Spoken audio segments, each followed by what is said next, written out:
Chapter 701. There is a kind of man who can make women like him and not be hated by men. I'm not talking about Fang Yan. Fang Yan had a lot of friends, but his enemies could line up from Yanjing's General Road to Jingjin's Second Road. He was elegant, witty, and truly considerate of others. Every sentence was to express his love for his fiancée. Qin Chong was indeed the kind of charismatic person who had the ability to kill both men and women. After saying this, the girls behind him looked at him with intoxicated eyes, and even Li Junling's face showed a touch of shyness. In any case, being praised by an outstanding man was an irresistible temptation for any woman. Fang Yan held Qin Chong's hand and said with a smile, "You must be a man who is very popular with girls." "I won't belittle myself on this point." Qin Chong nodded and said, "But I still hope to be liked by the woman I like. You also know that it is very easy for a man to like a woman, but it is very difficult for a man to like a woman." After Fang Yan understood the subtle difference between the words like and like, he nodded approvingly and said, "There are 3,000 waters, but I only take one ladle to drink. Seems that we are the same kind of people." Qin Chong shook Fang Yan's hand slightly and said, "Just now Junling didn't have time to introduce you. May I know your surname?" "Surname is not expensive," Fang Yan said. "Surname is Fang. Fang means square. Fang Yan Yan is the flame of two fires." Fang Yan. Qin Chong's face slightly stiffened. Even he who was good at hiding his emotions had such an obvious change when he heard the name Fang Yan. He said, "Fang Yan? You are Fang Yan of Huaqing?" "I am also Fang Yan of Yanjing." Fang Yan saw the subtle changes on Qin Chong's face and said, "After all, my hometown is closer to Yanjing, so it belongs to Yanjing." Qin Chong pulled his hand away and the smile on his face gradually disappeared. There was a strong hostility in his eyes. He looked at Jiang Qin and Yuan Lin, who were standing behind Fang Yan, and said sarcastically, "I've long heard of Mr. Fang's name. I heard that Mr. Fang is young, talented, elegant, and often accompanied by beautiful women. Now that I've seen you today, Mr. Fang, you're really lucky with women, aren't you?" Qin Chong. Li Junling didn't expect Qin Chong to suddenly get mad at Fang Yan. He quickly stopped him and said, "Fang Yan is my friend." Qin Chong looked at Li Junling with a gentle expression. Even at a time like this he could still maintain a smile and said, "Junling, not everyone is qualified to be our friend. It's better not to have friends like this." Jiang Qin was angry. He jumped up and stared at Qin Chong and said, "Hey, how can you say that? Do you have any manners?" "That's right. You say it as if others are willing to be friends with you." Yuan Lin also said, "Who took the initiative to run into someone else's box to get close to them?" Fang Yan's face also became embarrassed. He was not angry at what Qin Chong said, "Not everyone is qualified to be our friend." He felt that Qin Chong's words were very correct. In this world, not everyone was qualified to be your friend. He was angry that Qin Chong said he was lucky with women. Who did he think Jiang Qin and Yuan Lin were to him? Fang Yan stared at Qin Chong and said, "I know you may have heard of me somewhere. Maybe there is some hatred between us that even I don't know about, but if there is anything, come to me. Don't get these girls involved, okay? They're all my girls. They are very clean and pure children." Qin Chong sneered and said, "If that's the case, of course it can't be better. However, your character is obviously not so trustworthy. You already have a girlfriend, but you hook up with other women. I'm afraid it's not so easy to be a phoenix man." Fang Yan looked at Qin Chong and said calmly, "If you don't tell me clearly, I will let you see me clearly." "Is this a threat?" "This is a warning." Qin Chong laughed and adjusted the glasses on the bridge of his nose. He looked at Fang Yan and said, "To be honest, whether it is a threat or a warning, it sounds like a joke. Our Qin family never threatens others, but we never accept other people's threats. Our Qin family never warns others, but we are not afraid of other people's warnings. If you don't know the weight of the two words Qin family, then go out and ask around." "This guy is stupid, isn't he? How dare he threaten the Qin family?" A man in a small checkered striped suit said. "An ant thinks it is strong and always wants to challenge an elephant." The big man next to him added. "Fang as in square, two fires on top and bottom? Has your brain been fried by the fire? Do you know who you are talking to?" The fishnet man looked at Fang Yan with a face full of disdain. Fang Yan sighed softly, looked at Qin Chong and said, "You are from the Qin family? Isn't it too late for you to realize this?" Qin Chong laughed and said in an unfriendly tone. Fang Yan ignored his sarcasm and deliberately lowered his voice. He said, "What is your relationship with Etienne?" "My sister." Qin Chong squinted his eyes and smiled. "You finally remembered? In order to climb the ladder of wealth, you went behind your girlfriend's back to seduce other girls. Just because you were a teacher for a few days, you wanted to get close to her first. I want to ask you, where is your face? Where is your morality?" Fang Yan shook his head and said, "I know Etienne is an only child, so it is impossible for her to have an older brother like you. Who are you to Etienne?" Qin Chong was full of anger and thought that Fang Yan was deliberately humiliating him. He said, "My grandfather and Etienne's grandfather are blood brothers. He calls my grandfather uncle. My father and Etienne's father are also like brothers. Do you think it is wrong for me to call her sister?" "I am not sure whether it should be or not. This is Etienne's business. If she thinks it should be, then it should be. If she thinks it shouldn't be, then it shouldn't be." Fang Yan looked at Qin Chong with a serious expression and said, "I know where your hostility towards me comes from, and this is also something I've always wanted to explain to the Qin family. I and Etienne have a very normal teacher-student relationship, and we're also very good friends. She is a very important and special person to me. She is my student and also my sister. Don't believe the rumors in the outside world. There are people purposely slandering Etienne, and there are also people purposely splashing dirty water on the Qin family. Don't you know Etienne's personality? Deal with it calmly or ignore it completely. Those rumors will naturally disappear and it will not have any effect on Etienne and the Qin family. If you deliberately cause trouble today or if there is a conflict between us, it will instead arouse the curiosity and passion of the bystanders. They will start to pay attention to this matter again and reinterpret the relationship between me and Etienne. Qin Chong, you are a smart man. You should know what is best for all of us. Don't scold me and I won't hit you. We will pretend to be friendly and drink, suppressing all the anger in our stomachs. Let those malicious rumor-mongers' plans fail. Let their wishes fail and make it seem as if nothing had happened. What do you think?" Qin Chong no longer sneered.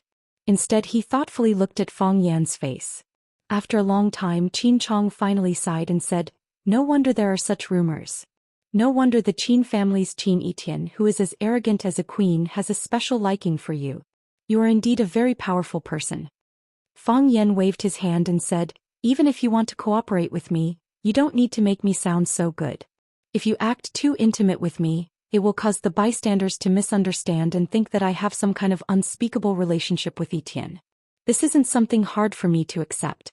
After all, it is a great honor for any man to have a scandal with Etienne. However, this isn't fair to Etienne. She's not a casual person." "But Fang Yan, what do you take me for? What do you take our Qin family for?" The smile on Qin Chong's face was a little cold and sinister. He looked at Fang Yan as if he was looking at an idiot. "Your asshole behavior has tarnished the reputation of my sister and the Qin family. Now you are telling me not to be angry and not to be angry. If I do that, it will confirm other people's suspicions and let the bad people's plan succeed. Is this what you want to say?" Fang Yan thought about it and nodded. "Sounds quite shameless, but it is true. Don't scold me and I won't hit you. We can live in harmony."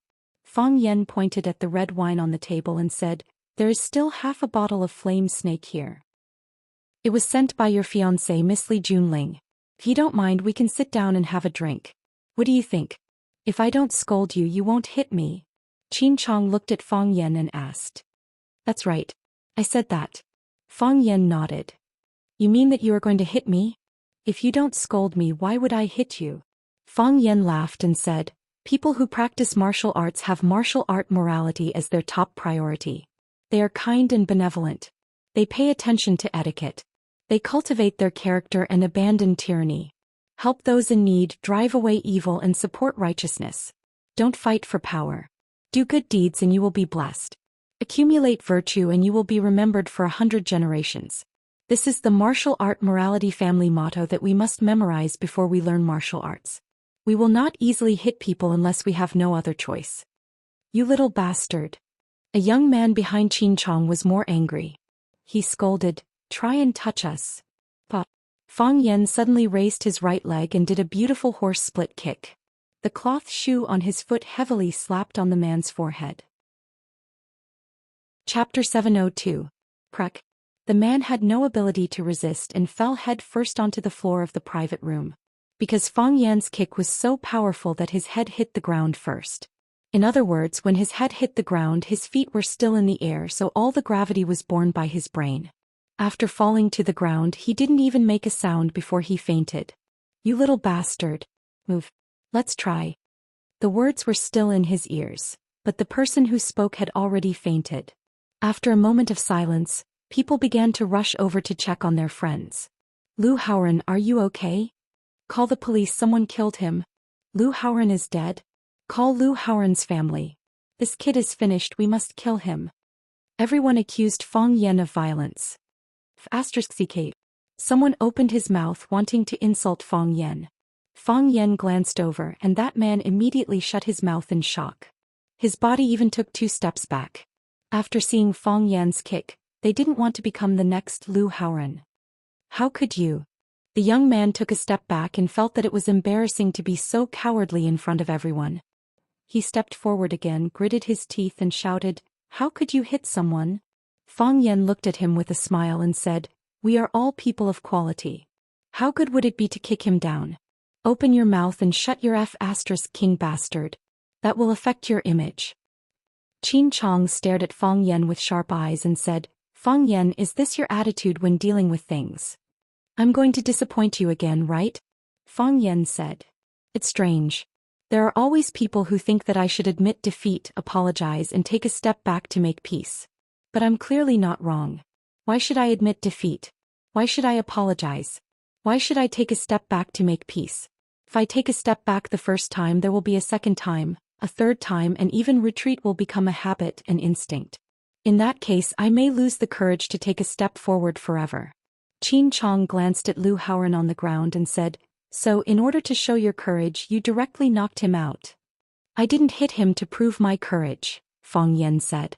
"When he scolded me just now, he asked me to touch him. So I touched him. He was shouting so loudly. You should have heard it, right?" Fang Yan said. "Fang Yan." Qin Chong adjusted his glasses like an enraged leopard. His abdomen was buzzing and he shouted Fang Yan's name in a low voice. When Li Junling saw the conflict between Fang Yan and Qin Chong, he hurriedly tried to mediate. He looked at Qin Chong and said, "Qin Chong, Fang Yan doesn't have any evil intentions. Let's just let this matter pass. Just take it as giving me some face, how about it?" Qin Chong looked at Li Junling with a gentle look in her eyes, but she couldn't hide the anger in her voice. "Li Junling, you are my fiancé. I am willing to give you face and protect Li Junling's reputation with you. However, if I let this matter go, how am I going to explain it to the Qin family? How is he going to explain this to Lu Haoran, who was knocked out by him with a kick? It's not that I don't give you face, it's that he doesn't give me face. I gave you face." Fang Yan said, "When I knew that you and Qin Etian were relatives, I already wanted to save face for you. I didn't want to quarrel or fight if I could. I also said at that time that if there was any conflict between the two of us, it would confirm the bad rumors in the outside world, which would be bad for Etian and your Qin family. And the result?" Fang Yan pointed to Lu Haoran, who was lying on the ground, and said, "I don't know how you will fight back when others call young Master Qin Chong a bastard." "Fang Yan, don't go too far. But he called me a bastard, so it's natural for me to kick him. Do you think it's too much? It's his fault for insulting others. But he is still young and it's understandable for him to be impatient." Qin Chong helped Lu Haoran explain. This sentence was said to Lu Haoran, who was in a coma, and also to his friends who were still awake. At least he wanted to let them know that he was on their side. Moreover, he was trying to help Lu Haoran get out of the blame. Fang Yan grinned and said, "If being young is a capital to make mistakes, then I'm also quite young, so it shouldn't be a problem to beat him up, right?" Puff. Jiang Qin and Yuan Lin were originally worried that teacher Fang Yan would be at a disadvantage, and their faces were as bitter gourds on the vine. When they heard Fang Yan shamelessly say that he was also very young, they couldn't help but laugh. This was the Fang Yan they knew, this was the Mr. Fang they knew. Mr. Fang, he really had to come out. 3 years of silence, 3 years of suffering finally all passed. Not only Jiang Qin and Yuan Lin, even Li Junling's little face was twitching. She couldn't help but want to laugh, but because of Qin Chong's identity she could only suppress it.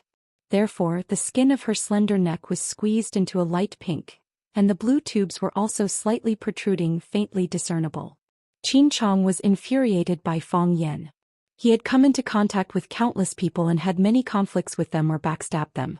However, he had never met a scoundrel like Fang Yan who pestered him endlessly. When facing Fang Yan, he was like a mouse trying to pull a tortoise. He didn't know where to start. The tortoise retracted its head into the tortoise shell, and Fang Yan, because every part of him was extremely sharp. He was shameless and had no bottom line. Scolding him was a compliment and he might not be able to beat him. Fang Yan looked at Qin Chong and said, "I understand how you handled it and I hope you can understand my situation. Qin Etian and I are innocent. People outside are tarnishing his reputation, tarnishing the reputation of your Qin family, and you also want to tarnish your own reputation? Don't try to scold me, I will beat you. Don't try to beat me, you can't beat me. And don't try to scare me with the tiger skin of your Qin family. Do you know Zhang Junling? He has disappeared without a trace.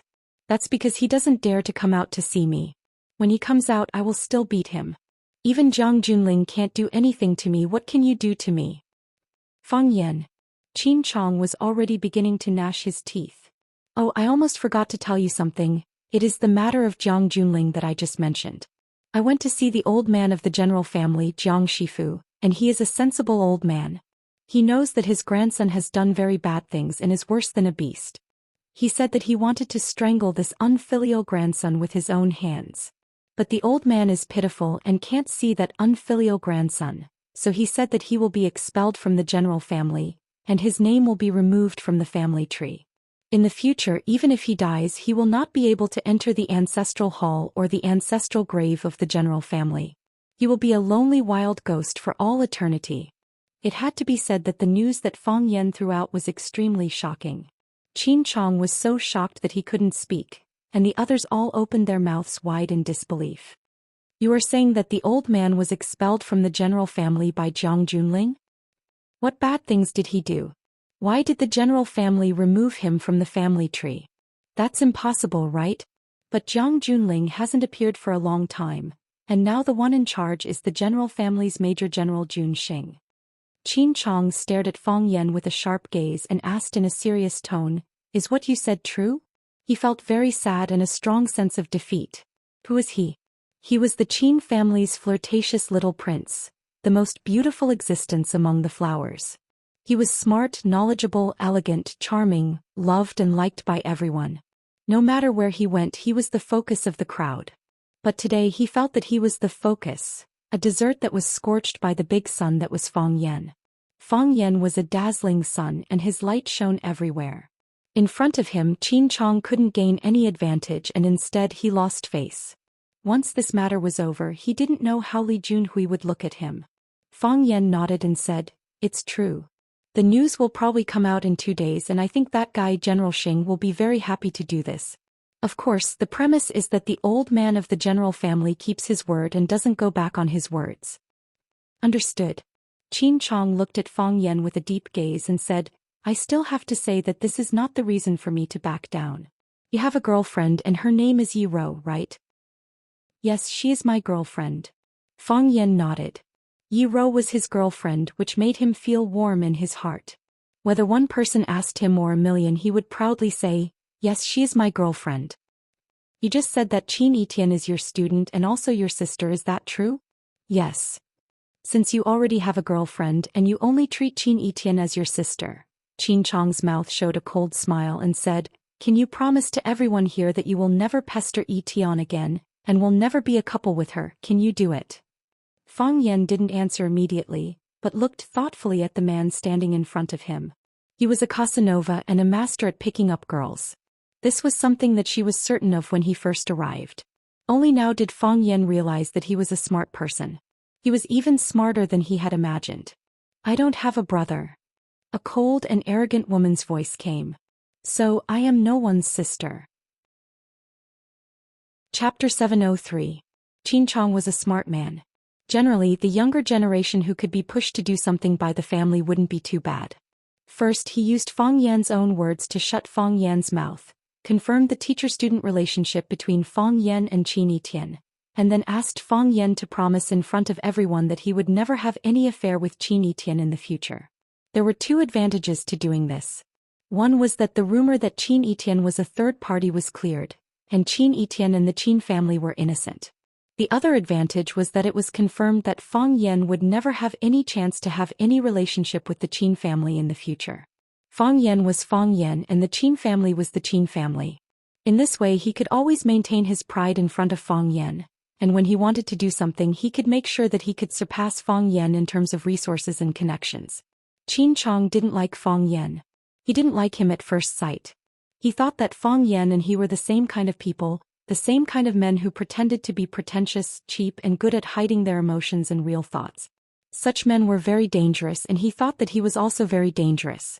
Of course Fang Yan was more dangerous. He could kick people until they fainted. He couldn't do this kind of thing. It was not that he didn't want to do it, but his legs couldn't kick so high. Therefore, it was the best thing for the Qin family to cut off the relationship between Fang Yan and the Qin family. Fang Yan understood Qin Chong's intention, so he thought that this guy was a smart man. If he removed the dirty words from Qin Yitian and the Qin family, he would do a good job and the Qin family would naturally compensate him and reward him. He kicked him out of the Qin family's big ship and let him fall into the sea to swim naked, which was in his personal interest. And to do these things he just needed to explain it in public. Of course Fang Yan could go back on his words in the future, but at that time his character and credibility would naturally be questioned by the public. Fang Yan had to answer the question directly. For the sake of Qin Yitian's reputation and Yi Rou's face, he had to give a clear answer that was in line with the interests of Qin Chong. He and Qin Yitian were only teacher and student and they would never be a couple. In this way Qin Yitian's mistress label would be removed, and Yi Ruru would feel comfortable knowing how to deal with this matter. Which woman would like to hear that her boyfriend had an affair with another woman? It was precisely because he understood Qin Chong's thoughts that Fang Yan was not willing to walk into the trap so easily. He had inherited his grandfather Fang Hui's craftiness. He would rather die than suffer a loss and desperately take advantage of others. It's natural for me to take advantage of you, but if you want to take advantage of me, then there's no way we can close this deal. When Fang Yan was about to give an answer that could perfectly solve all the problems and give Qin Chong a fatal blow, he heard a familiar woman's voice. I don't have an elder brother and I can't be anyone's younger sister. The voice was cold and arrogant, giving people a feeling that it was aggressive. People hurriedly turned around and saw a woman in a modified black knight suit, who looked like a handsome young knight, striding towards them in black leather boots. The woman's hair was coiled up high, revealing a slender neck like a swan. Her face was delicate and flawless, and her bright eyes were like the brightest stars in the night sky. She didn't wear any makeup, but she was born with heavy colors and thick ink. Even if she didn't hold it in, she had a kind of breathtaking majesty. The word, majesty, was not a good thing to be used on a woman. However, when it was used on this woman, it made people feel that it was a matter of course. She walked so simply as if she was leading an army of thousands of horses and horses. Everyone who saw her felt an oppressive sense of urgency. Aura. This was the legendary aura of a person. Because the private room was already crowded, she stopped at the door of the private room. She looked through the crowd and unscrupulously fixed her eyes on Fang Yan's face. She said, I'm not your sister and you're not my brother. Fang Yan touched his nose and smiled bitterly. Why is this young lady here? It couldn't be cut and it was messy. It seemed like things were going to get more and more complicated this time. The arrival of Qin Yitian naturally attracted countless people to watch. Not to mention her current status in the Qin family, just the title of the first beauty in Yanjing was attractive enough. Wow, is that Qin Yitian of the Qin family? So beautiful. I heard that most of the Qin family's business is managed by her now. She's going to take over the Qin family. I don't understand why she wants to be a mistress. Who is qualified to let a woman like her be a mistress? Could it be the one from the Jiang family? Qin Chong did not expect to meet Qin Yitian here. Although he was a few years older than Qin Yitian and could indeed be considered as Qin Yitian's brother, he was still a little timid in front of Qin Yitian. He smiled and said, Yitian, why are you here? Qin Yitian looked at him expressionlessly and said, my friend is here, why can't I come? Qin Chong adjusted his glasses and said with a warm smile, I wonder which one of you is Yitian's friend? Fang Yan cursed in his heart. You already know those rumors, but you still don't know who is Qin Etienne's friend? Me, it's still me. I'm Qin Etienne's friend. Except for those who are not my friends, the rest are my friends, Qin Etienne said. Qin Chong said with a serious expression, Etienne, if it's someone else I won't say much. But there are some very bad rumors in the outside world which are very bad for your image and the Qin family's reputation. I think it's necessary for you to avoid suspicion. Qin Etienne looked at Qin Chong and asked, Are you saying that I am Fang Yan's mistress? It's good that you know this. Anyway, I think those rumors are groundless. You can't say that it's groundless, Qin Etienne said. Fang Yan's brows twitched. He had a bad feeling about this. Before he could stop it, Qin Etienne had already continued, I really like Mr. Fang. Well, everyone turned to look at Qin Etienne in disbelief. Before this, they had more or less heard some rumors about Qin Etienne being a mistress, but subconsciously they would not believe it. What kind of person was Qin Etienne? How could someone like her be someone else's mistress? In this world, what kind of man could make Qin Etienne be willing to be a mistress? Because Qin Etienne was too outstanding, this kind of rumor did not have much of a market. However, no one expected that the person involved, Qin Etienne, would appear here today and admit it in front of them. I really like Mr. Fang. She said this sentence matter-of-factly without hiding it. It was as easy as reaching out and plucking a fruit from a tree. Etienne Qin Chong panicked and said, How can you say something like that? Do you know what this means? What does it mean? Does it mean that I like him? Does it mean that I am a mistress? Qin Etienne asked. You should know the impact this kind of thing will have on you and the Qin family. What impact? Just because the house is bigger so the woman in that house can't like the man outside. But you like a man with a girlfriend, that's true, but... Qin Etienne looked at Fang Yan boldly, just like the first time they met at the entrance of Class 9. At that time she was wearing a white shirt and blue sleeves, reaching out to Fang Yan and saying, Hello, I'm Qin Etienne. That day the sun was shining brightly and maple leaves filled the sky. But when I met him he didn't have a girlfriend yet. When I liked him he didn't have a girlfriend either. I fell in love with her first, but she didn't choose me. Instead she chose another woman. How can this prove that I'm a homewrecker? Qin Etienne said to Fang Yan as well as to everyone else in the room in a serious tone. Qin Chong's brows knitted tightly. If he could, he really wanted to tape Qin Etienne's mouth shut. How could such words come out of Qin Etienne's mouth? How could it come out of the mouth of a woman from the Qin family? Did she have any dignity? Did she have any restraint? How could she lower herself for a man like that, a man who had nothing good about him? He was Qin Etienne, the rich Qin Etienne. How could she be like an ordinary woman, a wild flower, a weed, and allow herself to be mixed with a pile of mud? But now that he has a girlfriend, he only treats you as a student, as his sister. Qin Chong had to remind this sister, who was stuck in the mud and could not get out of it. When he was looking at Fang Yan he was very curious. Fang Yan looked like a handsome man, but he was a cunning and sharp-tongued freak. What kind of charm did he have to attract a woman like Qin Etienne? To be honest, with Qin Etienne's talent, appearance, identity and wealth, what kind of young talent had she not seen? Why did she have a special liking for this Fang Yan? Yes. Qin Etienne nodded. I'm just a loser like countless other losers in the field of love. I don't know where my love came from and I love deeply. How could such a person become a mistress? Chapter 704. Love came from nowhere but it went deep. Fang Yan stood there looking at this proud girl who was loved by many people. He felt like he had just eaten an unripe plum. It was sour and sweet. Everyone had vanity. Fang Yan had to admit that he was very happy to be pursued and liked by Qin Etienne, who was excellent, beautiful, and 1 in a billion in terms of family background and ability. Even if all the beautiful words were used on her, Fang Yan would not feel that it was too much. It was a sweet feeling. However, Fang Yan already had Yiro. He already had his destined girl. He and Qin Etienne could only be teacher and student, friend and confidant. That was all. He appreciated the girl's love and was touched by her true feelings. However, they could only be two passers-by who were not destined to be together. You met me and I met you. Then they passed each other. At the beginning they might miss each other. However, as time went by, they gradually lost each other's information. Then the familiar face in their minds gradually became blurred. One morning they suddenly woke up and felt that they had lost something. However, they just could not remember what they had lost. At that time they completely disappeared from each other's lives. It was as if they had never met each other. This feeling was so sour that it made people want to cry.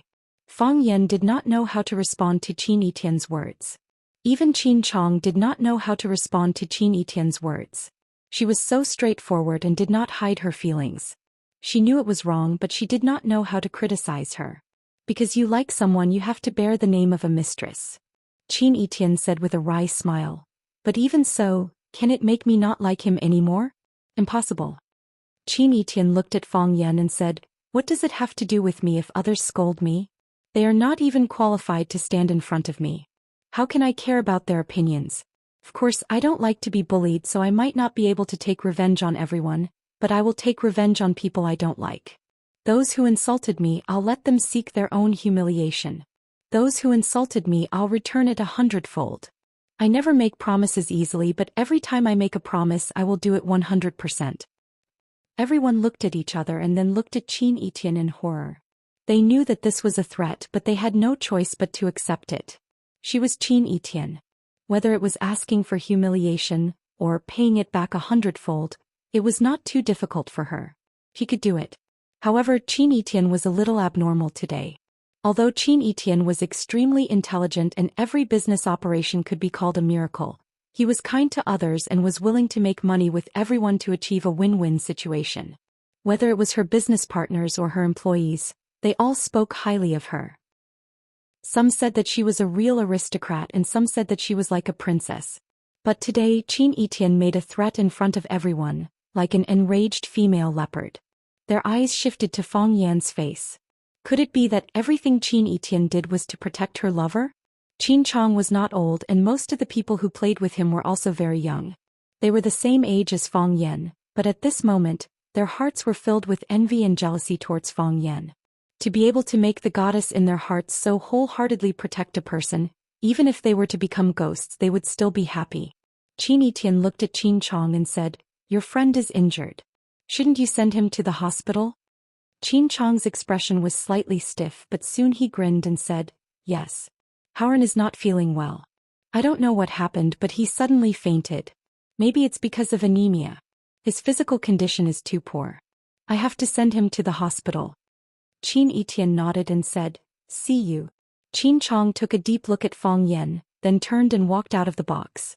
The handsome men and beautiful women who followed him did not dare to breathe since Qin Yitian came. Seeing Qin Chong turn and leave, they hurriedly picked up Lu Haoren, who was still unconscious, and ran outside. Li Junling hesitated for a moment and said to Fang Yan, Mr. Fang, I'm sorry to disturb you. I didn't expect such a thing to happen. I hope you can have a good time. Fang Yan looked at her with a smile and said, it's good that you didn't expect it. You didn't expect it and we didn't expect such a thing to happen. Everyone is very unwilling. Li Junling nodded and said to Qin Yitian, Miss Qin, goodbye. Goodbye. Qin Yitian nodded indifferently and said. Others praised Li Junling as the piano goddess of Wuxia, but she didn't care about any gods. With the huge background and strength of the Qin family as well as the huge resources of its media empire, she could be the god of creation. Whoever she wanted to make a god would be a god. Li Junling said goodbye to Jiang Qin and Yuan Lin, then turned and left the box. When she walked out, he was very considerate and helped to close the door of the box. Qin Yitian walked to Fang Yan and said, this woman is not simple. Fang Yan smiled bitterly and said, how can there be a simple woman in this place? Qin Yitian was sure that Fang Yan understood the situation, so he didn't say anything more on this topic. He looked at Fang Yan and asked, what were you going to say just now? I haven't thought about it yet, Fang Yan said. Is everyone in the Qin family so powerful? There are a few very powerful people in the Qin family. You should be careful when you meet them in the future. Qin Chong can only be regarded as a medium talent. His purpose is too obvious and he is eager for quick success. This time he didn't do a good job. Qin Yitian commented without any emotion. Standing at her level, she wouldn't overestimate Qin Chong, nor would she deliberately belittle the other party. Moreover, the person who asked her this question was Fang Yan, so she needed to say her real thoughts. He shouldn't stand up against you at this time, whether for public or private reasons. Since he has done such a thing, it proves that he doesn't regard me as his sister in his heart, nor does he put the Qin family in the first place. Isn't it too stupid to expose his position so easily? You have explained the reason to him clearly, but he is too selfish and makes a joke of himself. I wanted to say a few words to him, but after all he is a few years older than me. If I make him embarrassed, others will laugh at him. It's better to send him out. What the eye doesn't see, the heart doesn't grieve. I think I have explained it clearly, but he may not have heard it clearly. Fang Yan said with a smile, "You know, I have an unpleasant face. Everyone wants to step on me when they see me. I really have no choice.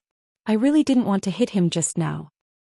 "If you don't hit people, you are not the Mr. Fang I know." Qin Etian chuckled and then turned his eyes to Jiang Qin and Yuan Lin, saying, "We haven't seen each other for a long time, have we?" Jiang Qin and Yuan Lin were no strangers to Qin Etian, especially during the 3 years when Fang Yan was in mourning. They had met Qin Etian many times in Swallow Dock, but they couldn't fall in love with Qin Etian. In contrast, they preferred Yi Ro because Qin Etian's aura was too strong. She didn't say anything, didn't do anything. She simply stood there, but it made people feel that she wasn't the same kind of person as them.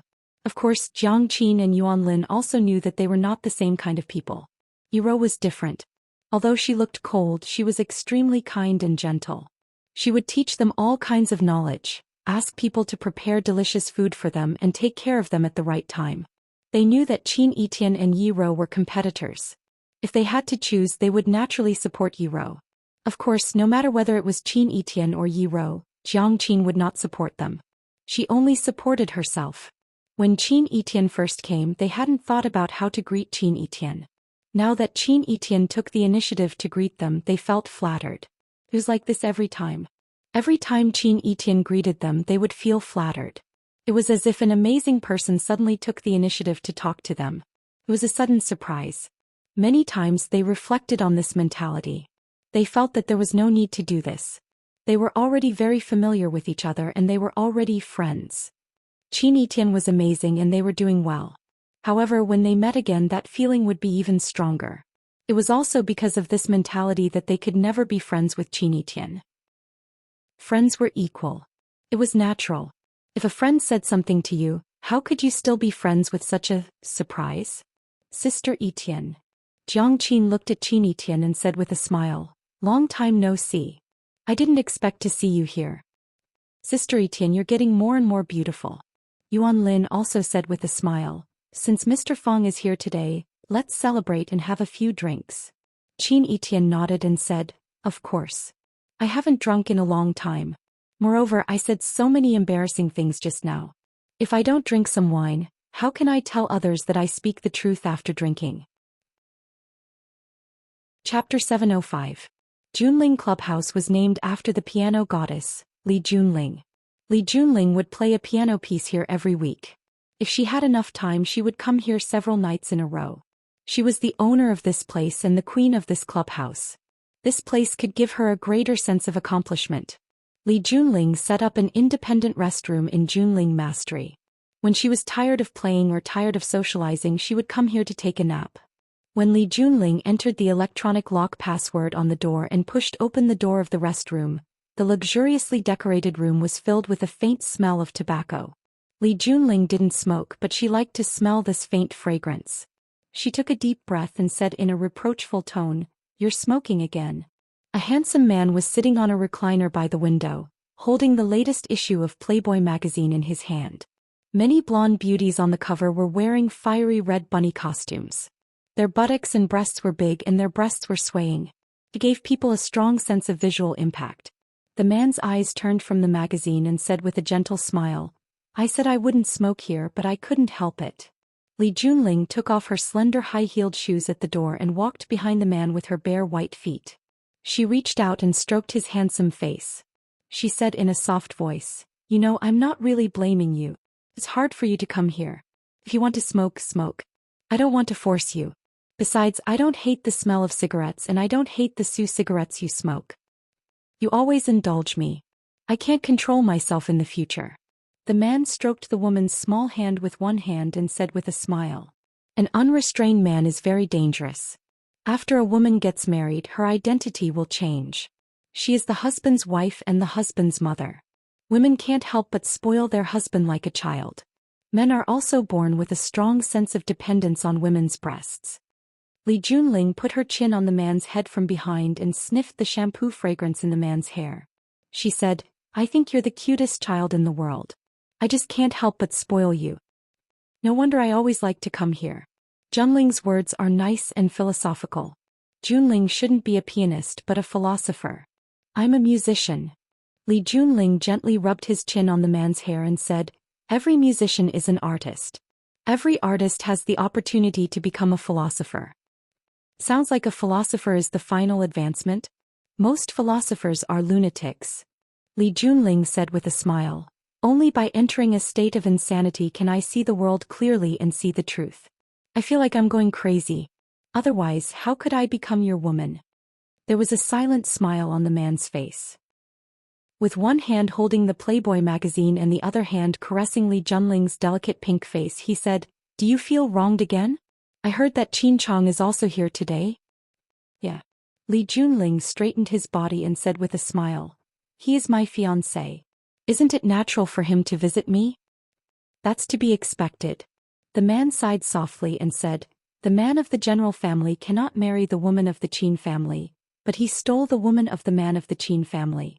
Tell me, is this fate?" Li Junling sighed softly and said, "Of course, Li Junling can't compare with the woman of the Qin family. Qin Yitian also came just now.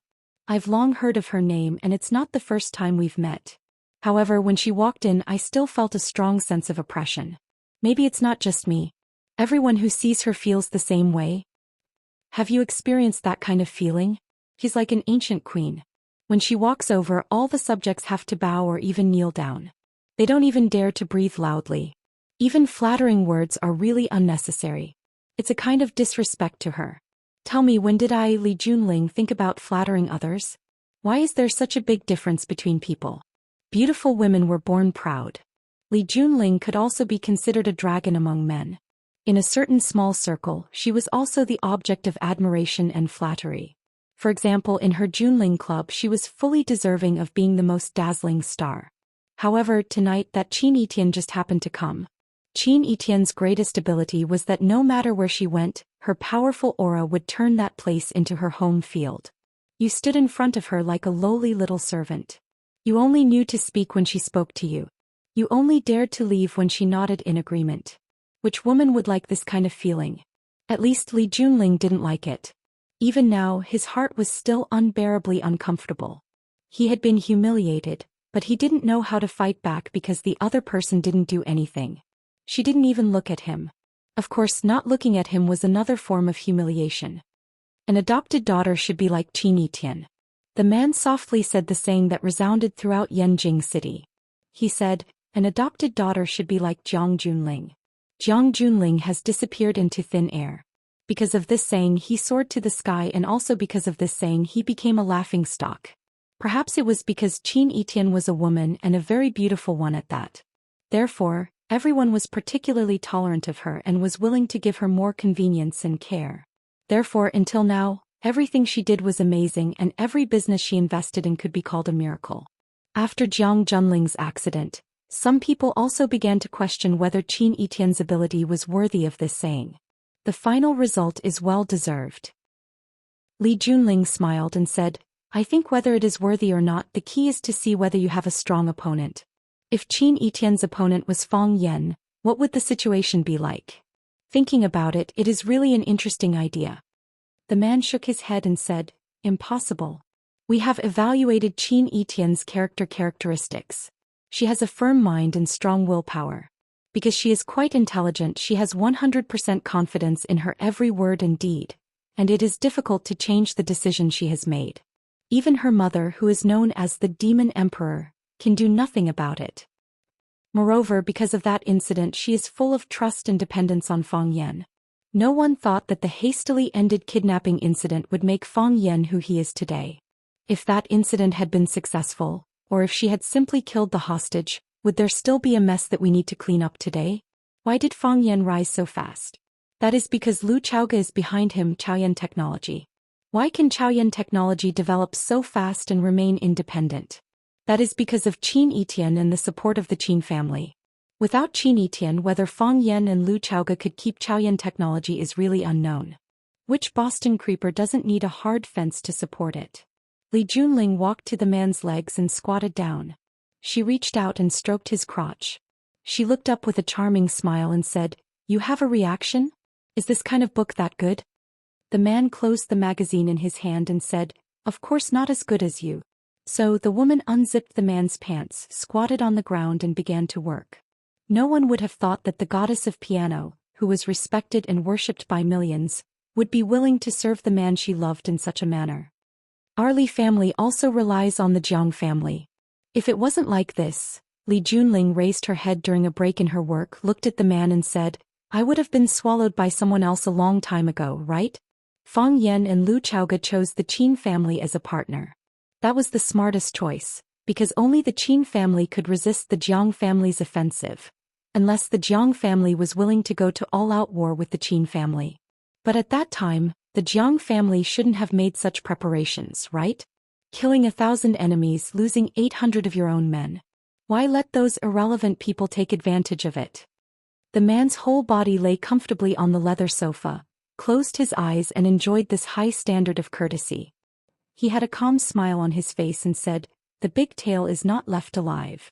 Now that the Jiang family feels threatened, they want to cut off this unlikable tail. Is this enough?" Li Junling began to mutter and said, "Is it just to stir up trouble in the middle? A camel's endurance is super strong, but it's always the last straw that breaks the camel's back. Qin Yitian is very smart and Qin Yitian is very powerful, but Qin Yitian is a woman in the end. The Qin family's old man hasn't thought of letting her take the helm yet. After all, Qin Yitian's parents and uncles are still alive, and her mother is a woman who is harder to provoke than she is. But the Qin family's economic power has fallen into the hands of a woman for 2 generations, which has already caused dissatisfaction among the Qin family's men. This is also the reason why Qin Chong came out tonight to add fuel to the fire. Qin Yitian is a mistress. We just released this news and then the Qin family immediately jumped out to cooperate with us. Tell me, who is Qin Yitian's real opponent? We can only be regarded as Qin Yitian's potential opponents. The Qin family who has the most direct conflict of interest with her are her real opponents. Qin Chong came out tonight. How many Qin family members will come out tomorrow? Qin Chong has been insulted like this. I'm afraid that Qin Yitian will go through another trial, right? The Qin family's rift is getting more and more serious, and the Qin family's old man has to re-examine. When the woman's tongue touched his sensitive part, the man softly moaned, and then he suppressed this irrepressible pleasure and said, "Woman, isn't this good?" He was evaluating Li Junling, but also seemed to be evaluating Qin Yitian. Chapter 706. After a fierce emotional release, the woman helped clean up the battlefield and the man closed his eyes to take a nap. When he opened his eyes were shining. This torment did not absorb too much of his essence. Instead, it made him more energetic. He reached out and held the disheveled woman in his arms. Looking at her pink face close to him, he said, "Am I too selfish?" "I don't think so." The woman said, "I like you, so I'm willing to do anything for you. You weren't outside just now, so you didn't hear Qin Yitian's confession to Fang Yan. To be honest, I was moved by her. Because I like someone, I have to bear the name of a mistress. But even so, is it enough to make me not like him anymore? Impossible." I like the words she used. Love doesn't start, but it goes deep. Love doesn't start, but it goes deep, the man whispered and said in a deep voice. Did Qin Yitian really say that? Did you really say that? Li Junling nodded with great certainty and said, in front of so many people heard it. I really didn't expect that a woman like her could not find any man. Why did she let herself fall into the mire?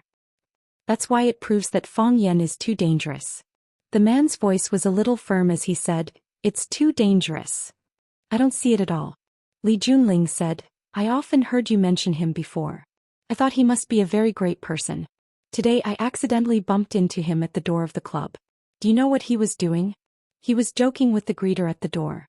He looked like a rascal. At that time I had such a thought. How could such a guy be qualified to be your opponent? However, he has become your opponent and has given you such a headache. That's what's special about him. The man said with a wry smile. Those people who look powerful at first glance, Will you be particularly careful when you see them?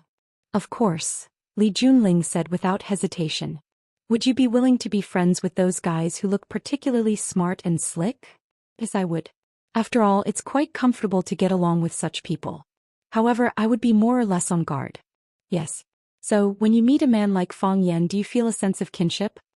Lying in the man's arms, Li Junling thought about it seriously and said, that's true. That's why he's so terrifying.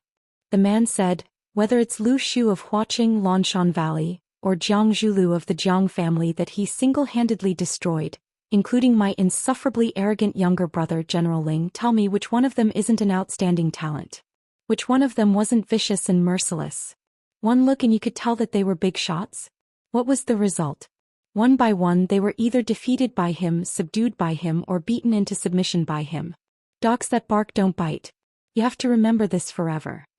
Li Junling placed his hands on the man's broad chest and asked, what about you? What kind of man are you? Me. The man's big hand reached into the depths of the woman's clothes, feeling the softness that brought him supreme enjoyment. He smiled and said, if there's wine today, let's get drunk today. If there's a grudge tomorrow, let's take revenge tomorrow. This was perfunctory and also a way to change the topic. This was the magic weapon that men would use when faced with questions that they didn't want to answer. The woman sighed secretly. In the end, she still couldn't walk into the depths of this man's heart. At least not yet. When Qin Chong returned home, his father was lying on the desk writing. Qin Chong's father, Qin Lingnan, was a famous economist in the country. He was not in charge of the Qin family's business affairs, but he was in charge of the country's economic affairs every day. It was also because of this that he had a very high reputation in the political circle and among the people. He was the leader of the academic faction in the Qin family. For a giant family like the Qin family, some people were in business, some were in politics, and some were in academia. This was the reason why the family could grow bigger and have a deeper foundation.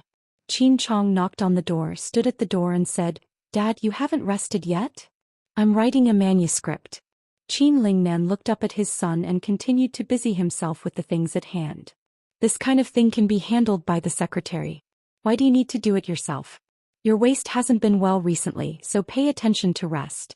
It's not easy to find a ghostwriter for an article to be published in the Wall Street Post.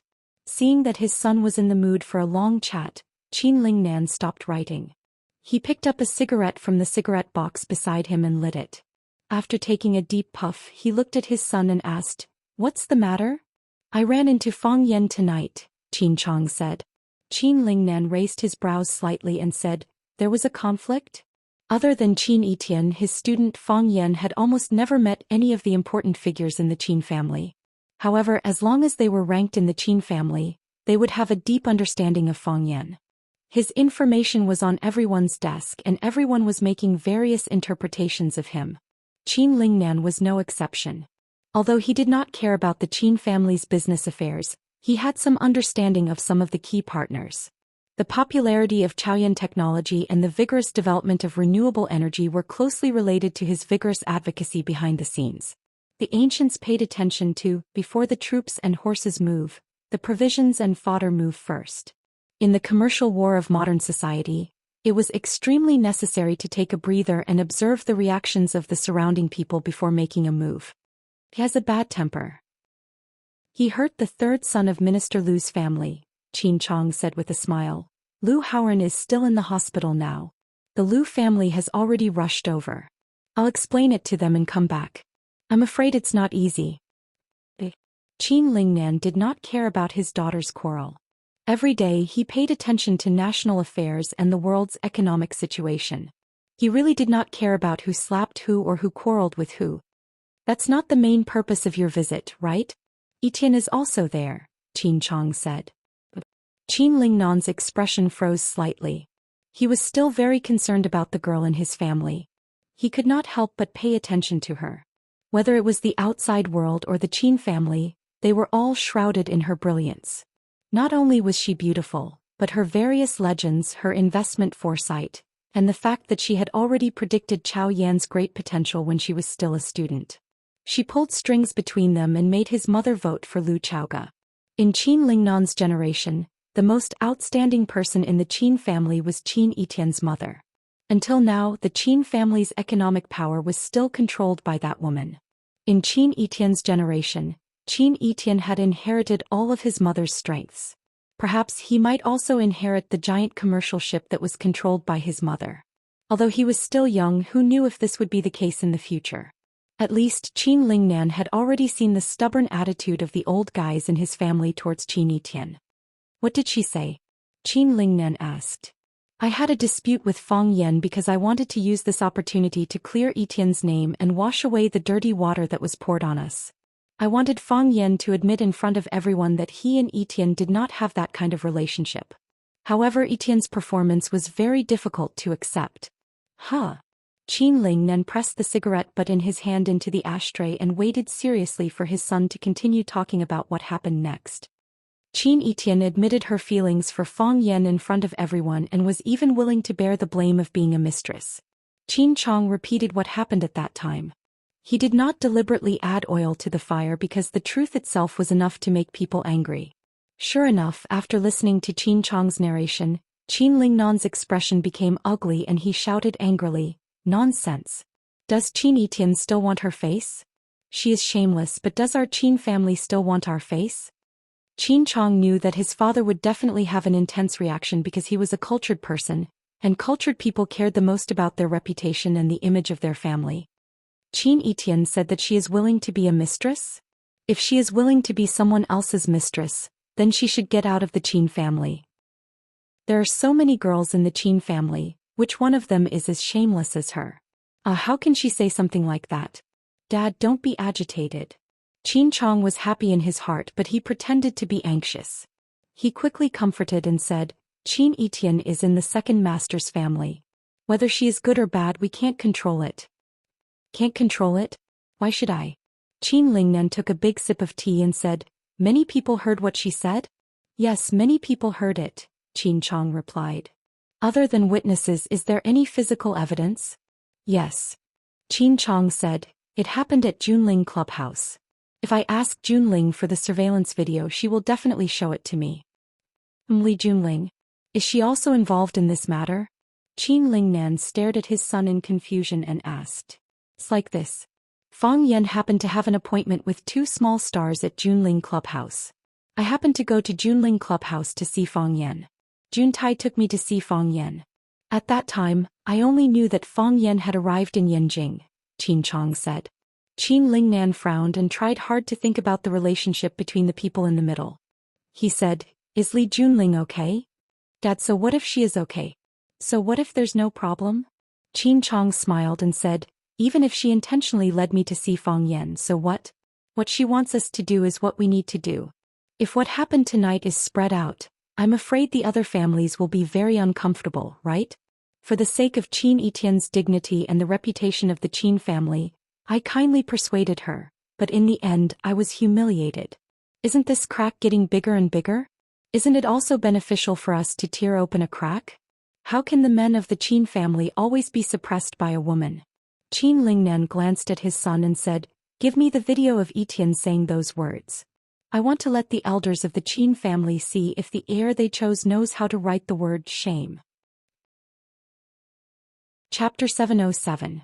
They kept drinking and the atmosphere was not harmonious. Since Qin Etienne joined them, Jiang Qin and Yuan Lin tried their best to maintain a happy and peaceful space, but they failed because of Fang Yan's uncooperation and Qin Etienne's queen nature. Fang Yan was silent because he hadn't come out from what Qin Etienne said in front of everyone just now. He knew very well what it meant for a girl to say those words and do such a thing. And when that girl was Qin Etienne, it was even more difficult. How could a family like the Qin family allow a girl to say such words of love even if she was scolded as a mistress? For them, it was a disgrace to the family's reputation. How could Fang Yan enjoy the beauty's kindness? Was it the best way to repay the kindness by being a playboy with two beauties on both sides? Moreover, Yi Ro and Qin Etienne were both very unique. One was as hot as fire and the other was as cold as ice. If they collided with each other, it would be like Mars colliding with Earth. Qin Etienne had been talking all the time. She not only answered Jiang Qin and Yuan Lin's questions, but also took the initiative to find some common topics. However, it was very strange that Jiang Qin and Yuan Lin just couldn't be intimate with her. They talked more and more, but the relationship between them didn't get closer and the atmosphere didn't get warmer. Instead, it became a little awkward. Once everyone stopped talking, it was really difficult for someone to say something. Thus, everyone could only drink one glass after another. There was another pianist playing on the stage. Of course, there was no way to compare with Li Junling's foundation, but he who had the opportunity to go on the stage was not bad. What he played was Starry Sky. The vast night sky was presented to everyone by him. Everyone was like an astronaut traveling in space. It had to be said that music was really magical. Although Li Junling had left, he ordered the waiter to send 2 bottles of fire snake. The 2 bottles of flame snake were quickly emptied. Although Jiang Qin was reluctant, he still said with a smile, "Mr. Fong, have you been in Yanjing recently?" "He should be in Yanjing these few days," Fong Yan said. He still had a lot of things to take care of, so he couldn't leave for a while. "If Mr. Fong is in Yanjing, let's find another time to meet?" Jiang Qin said, "It's too late today. Yuan Lin and I have to go back to rest. We have to attend an activity early tomorrow morning." Fong Yan nodded and said, "You two go back and rest. Let's get together again when we have time." Yuan Lin was a little drunk. She stood up and walked to Fong Yan saying, "Mr. Fong, Yuan Lin, are you all right?" "I'm fine." Yuan Lin's body shook and she said, "Mr. Fong, we are no longer children. Don't treat us as children anymore." Yuan Lin still wanted to say something, but she was pulled away by Jiang Qin. Fong Yan asked if he needed to send them back. Jiang Qin said that the driver and the assistant were waiting outside and someone would send them home. After the 2 girls left, there were only Fong Yan and Qin Yitian in the box. Fong Yan opened a bottle of mineral water and handed it to Qin Yitian, saying, "Drink some water." Qin Yitian accepted the bottle of water and took small sips. She lay on the sofa, her starry eyes staring unblinkingly at Fong Yan. There was a look of joy on her face as if they had just met for the first time. Her posture was so lazy that she looked like a lazy cat. Fong Yan opened the bottle of mineral water and gulped it down. After drinking all night, he was really thirsty. After drinking a bottle of water, when Fong Yan turned around, he found that Qin Yitian was still looking at him with the same posture and the same smile. Fong Yan sighed softly and said with blame, "You shouldn't have said those words. You're such a smart person. Why didn't you think of the consequences?" "Then what should I have said?" Qin Yitian asked in reply, still smiling. "Say that I have nothing to do with Mr. Fong. I don't like him at all. Say that we are not lovers now and we will not be lovers in the future." "You," Qin Yitian waved his hand and said, I know. You want to say that you are moved, but you can't accept me because you already have Yi Ro. You already have a girlfriend. I know that even if you don't say it. I'm such a smart person. How can I think of what you want to say?" "I am afraid of bringing you trouble," Fong Yan said. Qin Yitian sat up straight and looked at Fong Yan, saying, "If there is no such trouble, there will be that kind of trouble. As I am a woman. Who asked me to be such an outstanding woman? They want to drive me out and trample on me. I don't want to do what they want, but I don't want to let them succeed. In this way there will always be contradictions, won't there? You want to use a woman's feelings as a point of attack to drag me down. Don't you feel ashamed? If the men of the Qin family are only so capable, I really can't hand over the things in my hands so easily. If they can't protect it, I will protect it." Qin Yitian held his chin with one hand and looked at Fong Yan seriously, saying, "Do you remember what I said to you before?" "What?" Fong Yan asked. Qin Yitian had said countless words to him, but he really didn't know which one he was asking. "I will be very angry when I see someone bullying you. If anyone hurts you, I will skin him no matter who he is." Qin Yitian stood up straight and went forward to hold Fong Yan's head, letting him lean on his lower abdomen, and said, "I don't want the wind to hurt your eyes. I don't want the snow to fall on your shoulders. I don't want anyone to touch a hair on you. No one. I am Qin Yitian. If someone bullies me, countless people will stand up to protect me. But what about you? If someone bullies you, then let me stand up to protect you. I know you are very tired and I know you don't like these plots and schemes. If you want, let me shelter you from the wind and rain. You're too tired. Have a good sleep." Fong Yan smiled bitterly, and then there was a scalding warmth flowing through his body. He only thought that it was a child's joke from several years ago. He didn't expect that she would remember the words of that snow, including every punctuation. Qin Yitian's lower abdomen was very soft, But it also gave people a sense of security.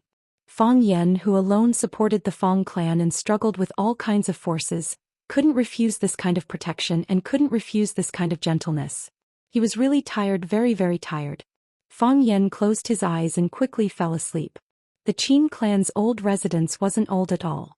Instead, it was on the most beautiful mountain in Yanjing City, Fragrant Mountain. They bought land and built a mansion that covered dozens of acres. The house was European style, like an ancient castle in Europe. The vegetation was dense and there were all kinds of rare flowers and plants. The lawn was wide and every day the young people of the Qin clan were responsible for cutting the grass. Even Qin Etian, a busy person, was no exception. When it was her turn to cut the grass, no matter how busy she was, she had to go home to do this voluntary work. There was a golf course inside the Qin clan, which was connected to the inner stream of Fragrant Mountain. If you played golf in autumn, the mountains and fields would be covered with red maple leaves. It was secondary to play hard and enjoy the beautiful scenery of Fragrant Mountain and the Qin clan's self-brewed white wine.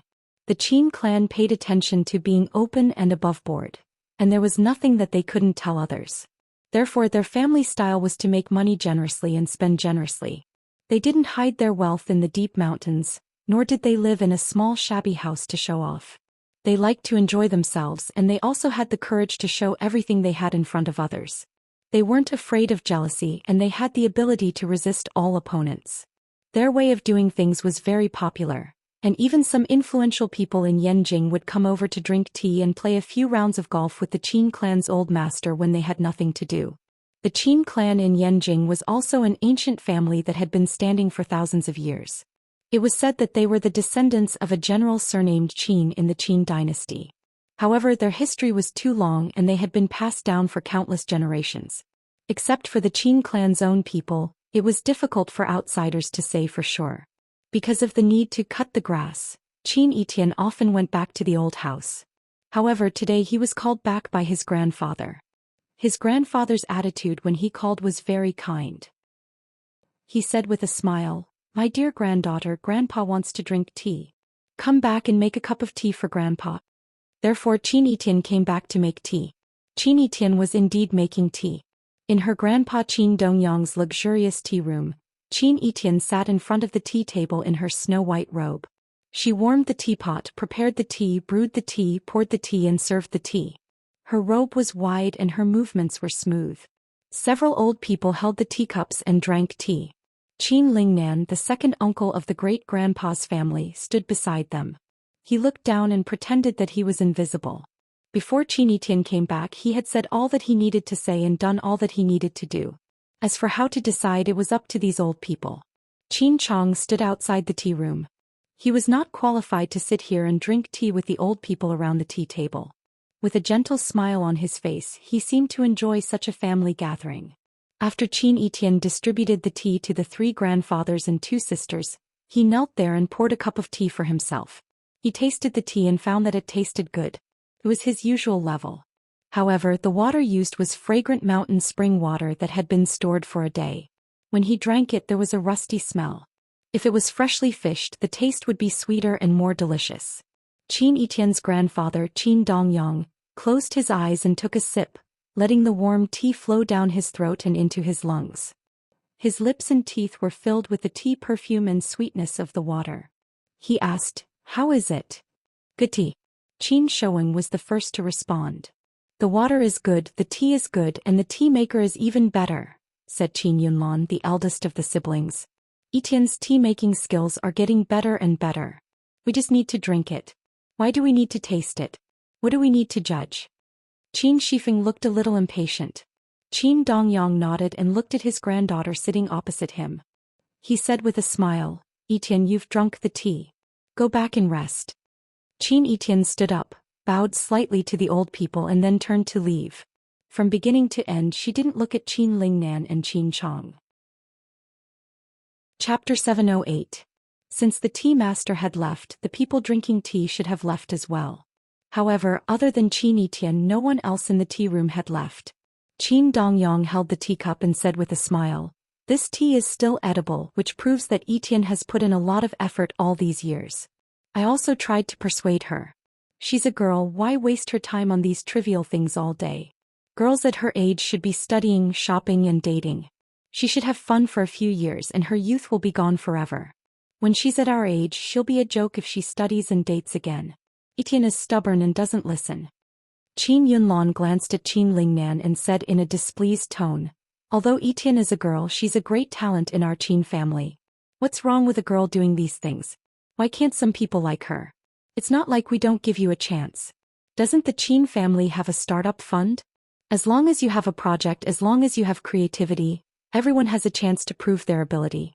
People who are always jealous of other people's achievements but are unwilling to work hard themselves are always thinking of ways to drag others down and drag those who are ahead of them down to their level. Such people are wicked. Everyone wants to do this. Is the Qin family still the Qin family? Can the Qin family still be where it is today? It would have been swallowed by others long ago. Perhaps it was because they were both women, but Qin Yunlan was especially fond of her granddaughter. She raised her voice and said, I'm going to say this first. I don't care about fair competition and I don't care about it. On the contrary, I'm happy to see it happen. However, if someone wants to harm Etienne and uses some underhanded means, I won't forgive him if I find out. The others lowered their heads and drank their tea. They had no intention of standing up to take sides. They all knew that this involved the power struggle between the eldest and second families. It was actually a struggle to give the economic power of the Qin family to the man or the woman. Some people supported taking back the power and handing it to the outstanding second generation. After all, it wasn't the same thing to let a woman with another surname control the Qin family's economic power. Some people supported Qin Shoueng's faction, but now that Qin Dongyang's faction clearly had the upper hand, it was not convenient for them to support him at this time. Everyone had their own thoughts, so no one spoke again. It was so quiet in the tea room that one could hear a pin drop. After a long while, Qin Shoueng put down the teacup in his hand and praised, "That girl Etienne is really good at making good tea. It looks pleasing to the eye and leaves a pleasant fragrance in the mouth. It's just that Dongyang is too stingy. Etienne's granddaughter only made 1 cup of tea for us before he hurriedly chased us away. Otherwise, I would have liked to drink a few more cups. However, Etienne's tea ceremony skills are far inferior to our children." By saying so, Qin Shoueng had already admitted his mistake to Qin Dongyang. With a gentle smile on his face, Qin Dongyang looked at his elder brother and said, "Everyone has their own specialties. He writes Qin opera well and is proficient in music. Even his fiancée is a piano master. In this area, the heavenly sword cannot compare." Qin Shoueng laughed and waved his hand. "I've discovered that there is nothing in this world that Qin Etienne cannot do as long as she is willing to learn." Everyone roared with laughter. Qin Shoueng stood up and said, "I'm tired. Sco. Whose turn will it be to weed tomorrow? Qin Chong doesn't have anything to do tomorrow, so he can do it for her. He's too young. We need to let him exercise more." "It's Qin Hongying." Qin Shifeng said, "That girl likes to sleep late. If she knows that someone is helping her weed, she will be very happy."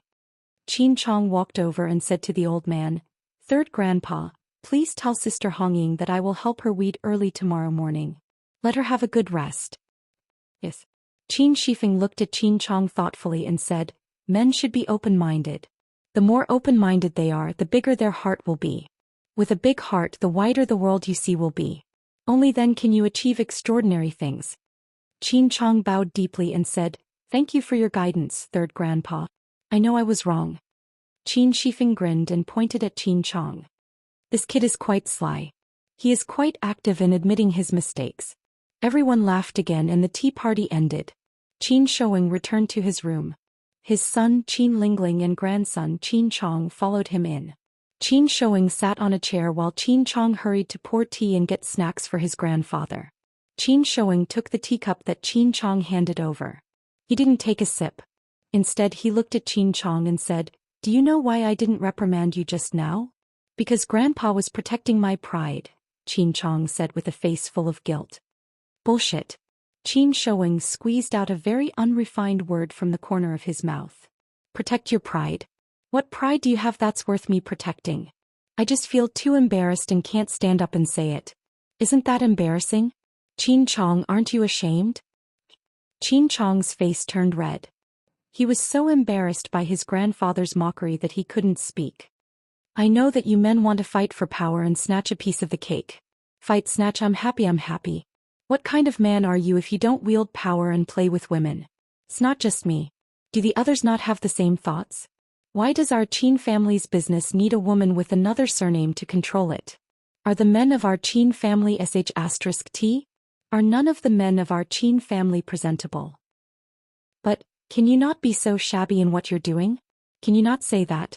How can that word be used? It's loser. Do you know how loser your way of doing things is? Using a woman's reputation to say something. Whether it's true or not, you've already lost. You've lost so badly that you've even lost your underwear. You've done such a thing? How can other people support you? Who has the nerve to stand up and say that what you've done is right? We're all so old. Are we going to point at a teenage girl and say that she's a mistress and has no shame? How can we say such things? If we were to follow you and get involved in this kind of thing, wouldn't we be disrespecting our elders? Grandpa, I know I'm wrong. Qin Chong wanted to find a hole to hide in. But we didn't let that thing out. No matter who let it out, it doesn't matter. Qin Showing said resentfully, someone set the bait to see who the stupid fish was.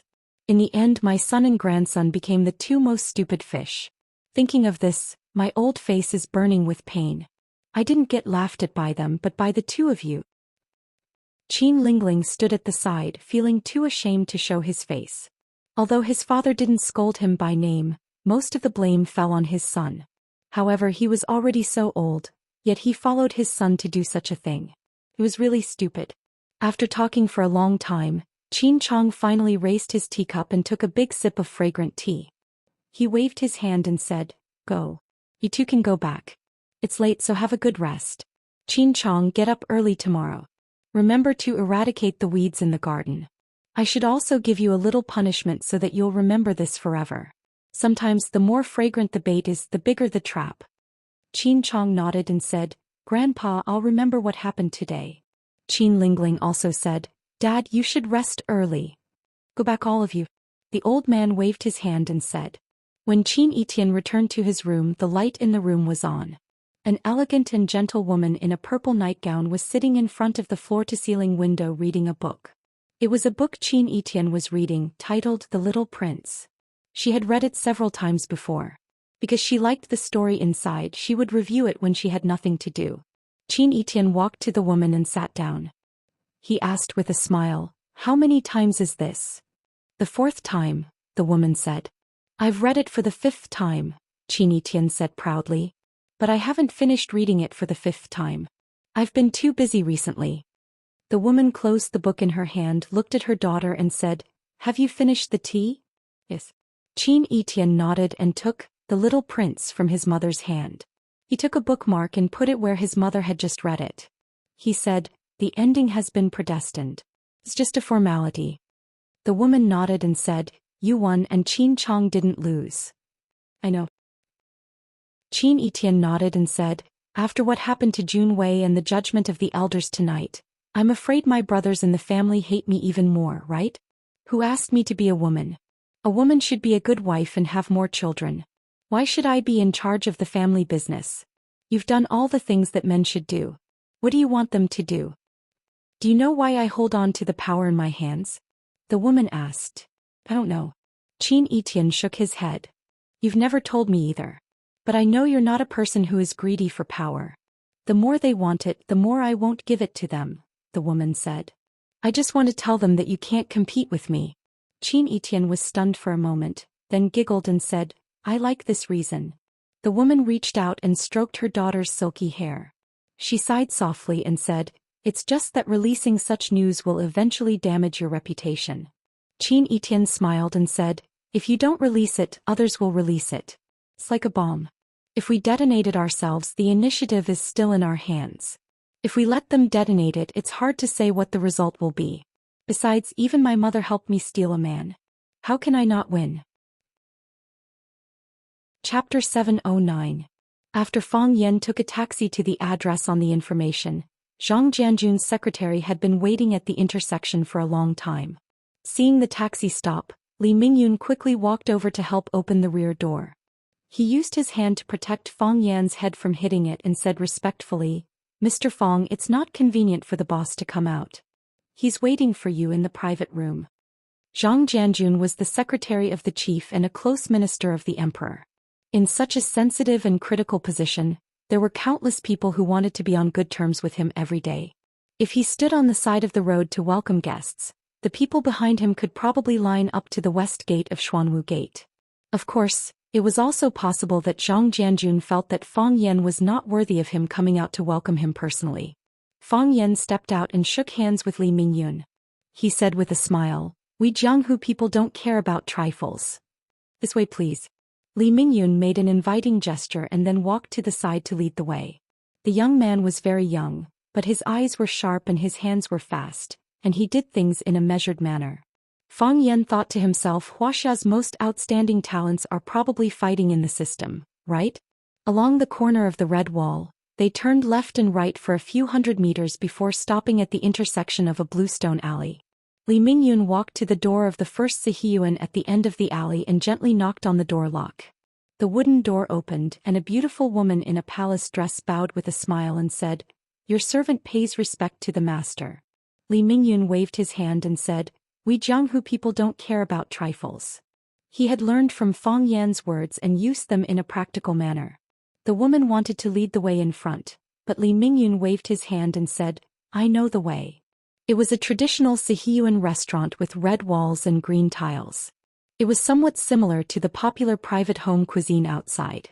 Li Mingyun pushed open the wooden door of the heavenly private room and said to Zhang Jianjun, who was sitting inside and drinking tea, "Boss, Mr. Fang is here.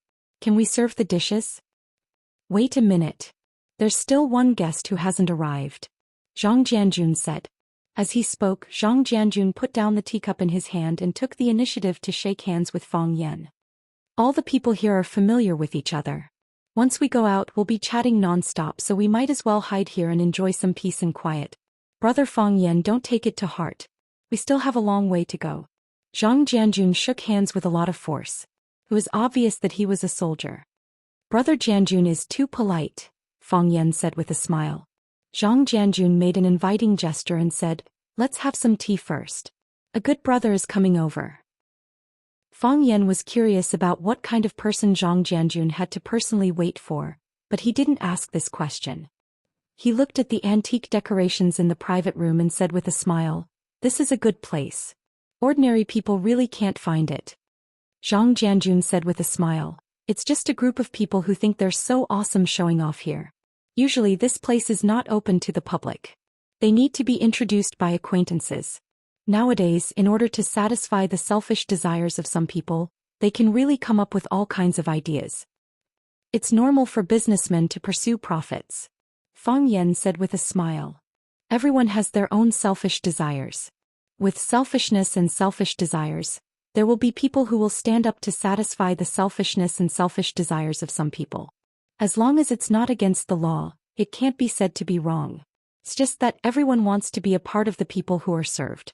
Everyone works so hard to live, seizing every seemingly insignificant opportunity and refusing to let go. Isn't it for this goal?" Zhang Jianjun looked at Fang Yan thoughtfully and said, "To be honest, you're younger than I thought." Fang Yan squinted his eyes and smiled. He asked, "How old do you think I should be?" Zhang Jianjun didn't answer Fang Yan's question. Instead, he held the teacup and said calmly, "We used to have a gathering here often, but at that time the person who came was Bai Xiu. Bai Xiu took a leave of absence, so I took his place for a few days." The smile on Fang Yan's face became even more radiant. He looked as if he didn't have any ulterior motives. "I know what kind of place Swallow Dock is, and I also know how much the chief values Swallow Dock. When I saw Bai Xiu, I thought he was the future of Swallow Dock. But I didn't expect that the person I took for granted as the future would never come again." "Brother Jianjun, are you sad?" "Just a little sentimental," Zhang Jianjun said. "The people who used to drink and chat at the same table are gone. I have to say that life is fickle." Fang Yan smiled and said, "Yes, life is fickle. So I feel that people should maintain their own hearts. If they don't do things that they feel guilty about, they won't be afraid of ghosts knocking on the door." "What do you mean by feeling guilty? What do you mean by not feeling guilty?" Zhang Jianjun smiled and said, "Most of the time, people are just doing things for the cup of tea in their hands, the bowl of food on the table, and the position of the chair under their buttocks. Whether it's for a cup of tea or a bowl of food or perhaps for the position of the chair under their buttocks, we need to walk the right path and do good deeds. Why do farmers sleep so soundly at night? It's because every meal they eat is earned by their own hard work. They put in hard work and sweat. They have no fear or guilt in their hearts. According to health science, people will naturally live longer if they have fewer distracting thoughts. Zhang Jianjun nodded with a smile and said, "So, they have always been farmers. Farmers have their own ways of giving, businessmen have their own ways of giving, and officials are the same. They are flexible but they don't violate the rules. They are flexible but they don't step on the line. This is how a successful politician should be, right? What if someone steps on the line? A gentleman does not stand under a wall." Fang Yan said, "For those who abide by the rules, those people are walls that can be pushed down at any time."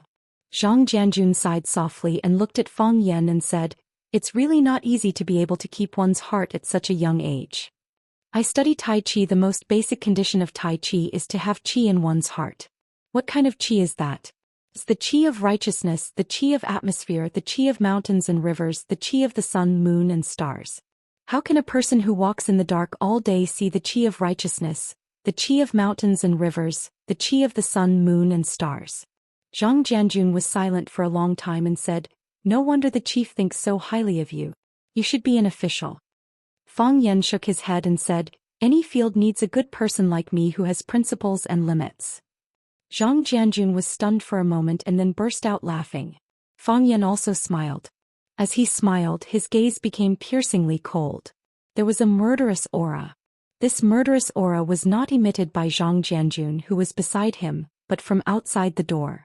The murderous aura penetrated the wall and hit the face, which proved that this person was extremely powerful. However, such a powerful person could control his murderous aura, but he didn't hide it, which proved that the other party just wanted to put some pressure on him and didn't mean to hurt him. "The guest is here," Fang Yan said. "Really?" Zhang Jianjun turned around but didn't see the guest. A few seconds later, the door of the room was pushed open, and a young man in black appeared at the door of the room. Before the man entered the room, there was a fierce aura attacking the people in the room. His eyes directly ignored Zhang Jianjun, the host, and swept over to Fang Yan. The two people looked at each other and it felt like an ice knife against a frost sword. The man refused to dodge and Fang Yan couldn't retreat. It was just a staring contest. He had practiced it when he was a child. He didn't believe that he couldn't exhaust him to death. Zhang Jianjun originally wanted to stand up and make an introduction. When he got up, he found that the situation between the two people was not right, so he sat back with a smile on his face.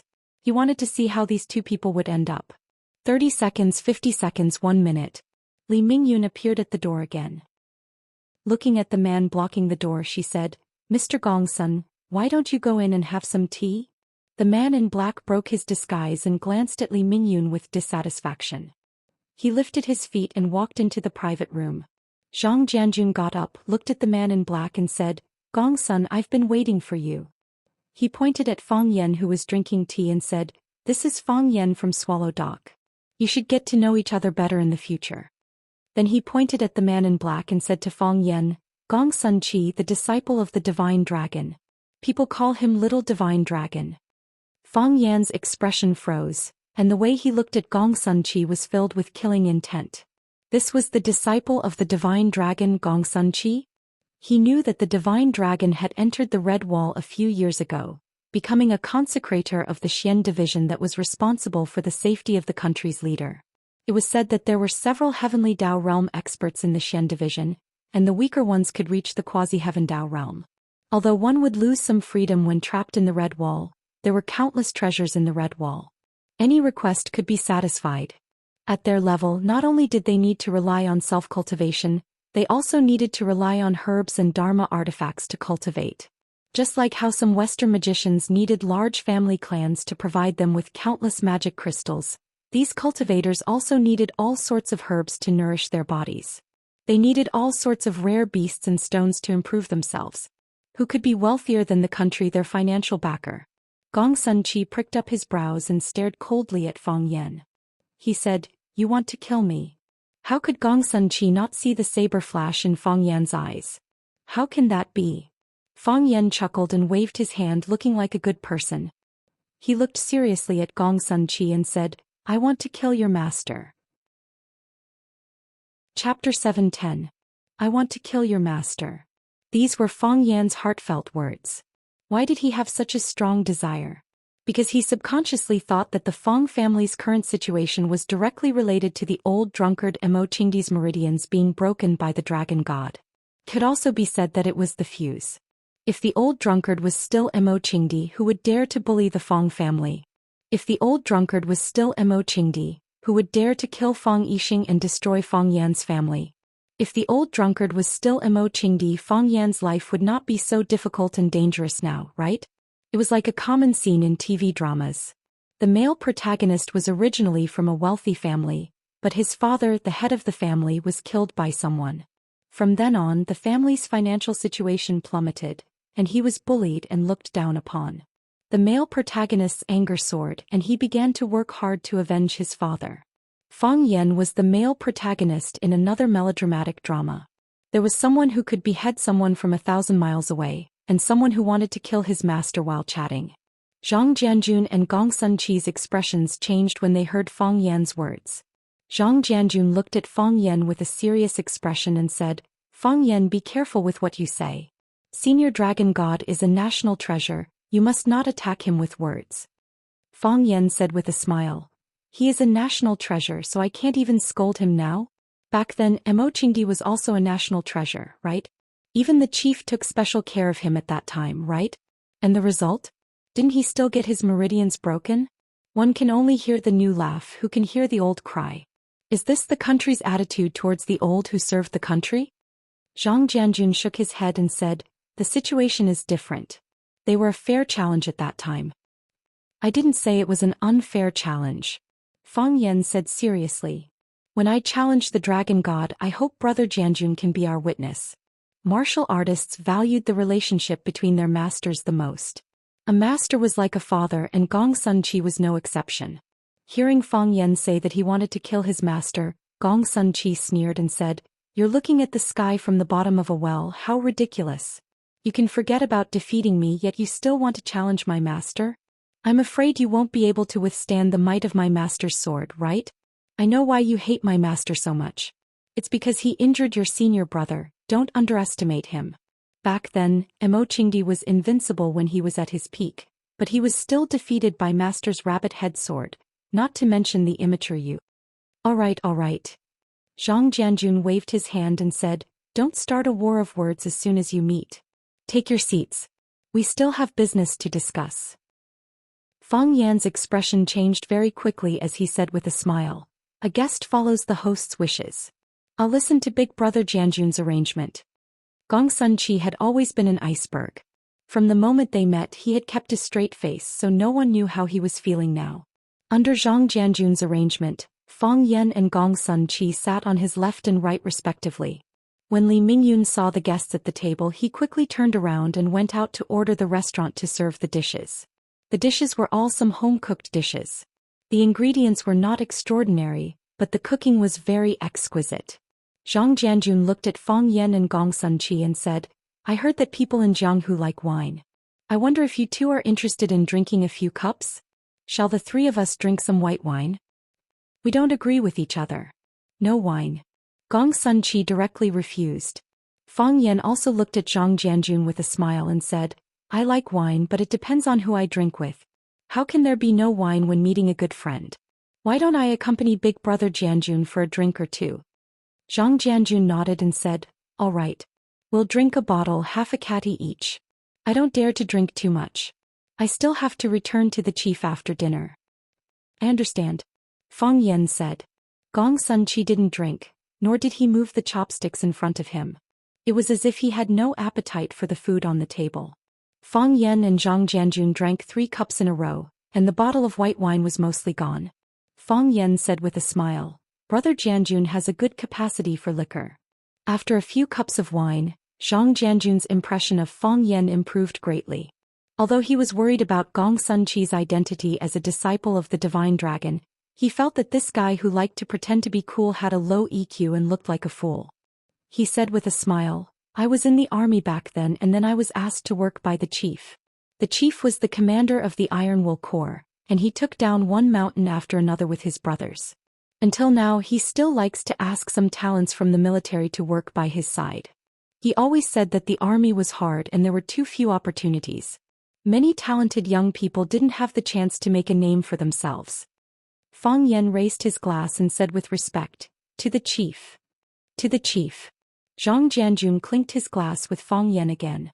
Gong Sunqi also wanted to the chief, but the two of them didn't call him at all. He was too embarrassed to go over with a teacup, so he could only suppress his dissatisfaction in his heart. After drinking a bottle of wine, Zhang Jianjun's face turned slightly red, but Fang Yan looked as if nothing had happened. Zhang Jianjun laughed and patted Fang Yan's shoulder hard, saying, "I heard you chatting with the chief. You said that the children of Swallow Dock drink with a cup. At that time I thought you were bragging, but now it seems that it's true." Fang Yan smiled modestly and said, "You are really good at bragging. You can blow a cow into the air with one breath. I know that brother Fang Yan didn't drink well today. Let's get together another day. However, there is indeed an urgent matter that requires the two of you to take action today." "What is it?" Fang Yan asked. Gong Sunqi also looked over curiously. Zhang Jianjun smiled and said, "This matter is too confidential and this is not the place to talk. This time I invited you two out mainly because the chief has ordered that you two will be responsible for this mission. Let's eat and get to know each other first so that you can cooperate tacitly when carrying out missions in the future." Fang Yan smiled bitterly and said, "Big brother Jianjun, haven't you investigated before? Between the two of us I want to kill him with a palm and he also wants to stab me with a sword. Under such circumstances how can the two of us cooperate tacitly?" Zhang Jianjun's face became serious and said, "Is personal hatred or national hatred greater? If you can't distinguish between personal hatred and national hatred, who do you think will be hit in the end because of internal strife?" Fang Yan and Gong Sunqi looked at each other, both of them silent. Zhang Jianjun's expression eased a little and said, "You are both the most outstanding talents of the country. One is from Swallow Dock, one is from the mysterious department, one is the soul of the people and the other is an official elite. In the future, there will be too many areas where the two of you will need to cooperate. You two must distinguish the importance." Fang Yan nodded with absolute certainty and said, "Big brother Jianjun, don't worry. I will actively cooperate and try my best to complete the mission. As for whether my teammates will cheat me or not, it's hard to say." Gong Sunqi's face was full of contempt as he sneered and said, "People who speak nice words generally don't look good when they do things. Don't tell lies in front of our big brother Jianjun. There are many people in the government who speak nice words. Don't tell me they don't look good when they do things. Damn you." Gong Sunqi suffered a big loss in words, so he wanted to draw his sword. Zhang Jianjun waved his hand and said, "Now you two know each other. Wait for the mission notice. Someone will contact you when the time comes." With that, Zhang Jianjun pushed the chair and got up to leave. When he walked to the door, Zhang Jianjun stopped again and turned to look at Fang Yan and Gong Sunqi, saying, "I have paid for the tea and the meal. If you two break any tables or chairs, you will have to pay for it yourself. A friendly reminder, the things inside are really not cheap." With that said, he laughed and left. Fang Yan and Gong Sunqi sat there staring at each other as if they would draw their swords at any time. After a long time, Gong Sunqi looked at Fang Yan and asked, "Are the things inside very expensive?" "They don't look cheap," Fang Yan said. "Did you bring any money?" "No." Crash. Gong Sunqi stood up and looked coldly at Fang Yan, saying, "In that case, let's fight another day. Then it's settled," Fang Yan said. Gong Sunqi snorted coldly and pushed the door to leave in a very free and easy manner. Fang Yan sat in the same place thinking about his own things. Gong Sunqi appeared. "So what about his master, the divine dragon Xiao? He broke the tendons of the old drunkard Mo Qingdi's hand, so he should be worried about the Fang family coming to seek revenge, right? Did his line of sight notice her?" Also, Zhang Jianjun knew that the Fang family and the divine dragon had a grudge, but he still set up a trap to bring him and Gong Sunqi together. What did he want to do? Was this his intention or the intention of the old man behind him? "I can't figure it out." Fang Yan drank up the last drop of wine in the cup and muttered to himself, "I really can't figure it out." When Zhang Jianjun returned to the Silver Needle courtyard, the old man was sitting at the table practicing calligraphy. Zhang Jianjun eagerly ran to help the old man make a cup of tea, and then stood quietly in the distance to watch. The old man came from the army, so his calligraphy was not beautiful and the level was not too high. But the strength was great and the ink penetrated the back of the paper. Moreover, every horizontal and vertical stroke of his calligraphy was extremely regular, looking decent and elegant, as if it was mimeographed for students to practice calligraphy. Of course, he himself was also imitating the handwriting. Skillful and easy. These were the 4 big characters on the paper. Because of the excessive strength at first glance, they looked like 4 big ink balls. After the old man finished writing, he carefully looked for a while, shook his head gently and said, "I have always followed the principle of skillful and easy in dealing with people, but I am not skillful at all when I write. It is too shallow and frivolous and the words are heavy. If you don't like it, I will put it away and mount it on the wall of our living room," Zhang Jianjun said with a smile. The old man threw the brush into the ink pool and said, "If you like it, take it, but don't mount it. If you do so, it is not because the calligraphy is good but because of the identity of the writer. You must not learn this kind of vulgar and bad habit." "Yes." Zhang Jianjun promised with a smile and handed the towel to the old man to wipe his hands. While wiping his hands, the old man looked at Zhang Jianjun and asked, "Have they met?" "Yes." Zhang Jianjun nodded and said, "How is it?" "It will happen at any moment." Chapter 7:11. On the verge of exploding. The old man chewed on this comment and said, "This phrase is not as good as handling with ease." At their age, how could they learn the essence of handling with ease? Wasn't Imo Qingdi young and promising back then? At that time you were still a correspondent. When Imo Qingdi came to see me for the first time, I asked him what his hobbies were. He said drinking and writing. Kung Fu was only ranked 3rd. I told him that I couldn't compete with him in drinking, and it was even more impossible for me to compete with him in Kung Fu. In the end he wrote, "Handling with ease," for me. Do you still remember his handwriting? Yes. How could I not remember? Zhang Jianjun smiled and said, "The chief even asked me to hang Imo Qingdi's calligraphy in my bedroom, and I've been studying it day and night." Later the chief kept practicing handling with ease. That must have something to do with him, right? That's right. The old man nodded with a smile. Imo Qingdi's calligraphy was really handling with ease. His strength was even and his strokes were well proportioned. He could make people feel his strength and bearing and also show them the beauty of his form. After that, I often reflected that ruling a big country is like cooking a small fish, so I need to do it with ease. Both of them are good, but their hearts are too vicious and their personal grudges are deep, so it's not easy to use them. But there's still a difference between them. Zhang Jianjun said with a smile. Fang Yan's heart is vicious, but he's well controlled and can control his emotions well. Not to say handling with ease, but at least he knows when to advance and when to retreat. Gong Sun Qi's character is eccentric, and as Mr. Dragon God's disciple his murderous aura is more intense. Perhaps it's his nature, his character is sharper like an unsheathed sword. He doesn't hide it and he doesn't hold back. The old man glanced at Zhang Jianjun and said with a smile, "Looks like you like Fang Yan more, right?" Zhang Jianjun also smiled and said, "I have my own selfish motives. Fang Yan offered to drink with me, so I like him." Let's take a closer look," the old man said with a smile. "Observe their words and actions. What we've got now is only a superficial conclusion. As for their nature, we can't make a decision yet. If we put them in such an environment, surely their nature will be more thoroughly exposed. But isn't this too dangerous? They have never been on a mission before." "Danger?" The old man glanced at Zhang Jianjun and said, "In ancient times the swordsman learned the art of slaying dragons and sold it to the royal family. Nowadays martial artists had to learn killing techniques to protect their country and their families." The way he said it was different, but the nature was the same. Whether it was in the past or in the future, these people with extraordinary skills are the pillars of our country. That is their responsibility as it is ours. It's all for the sake of making people's lives safer and happier. "I understand." Zhang Jianjun nodded solemnly and said, "I will arrange this matter well. Go and rest." The old man waved his hand and said, "I'll look at the documents for a while. I also have some documents to read." Zhang Jianjun said, "I'm in the small office outside. If you have any instructions, just call me and I'll come." The old man ignored Zhang Jianjun and walked straight to the desk. He flipped open a red document and began to read it.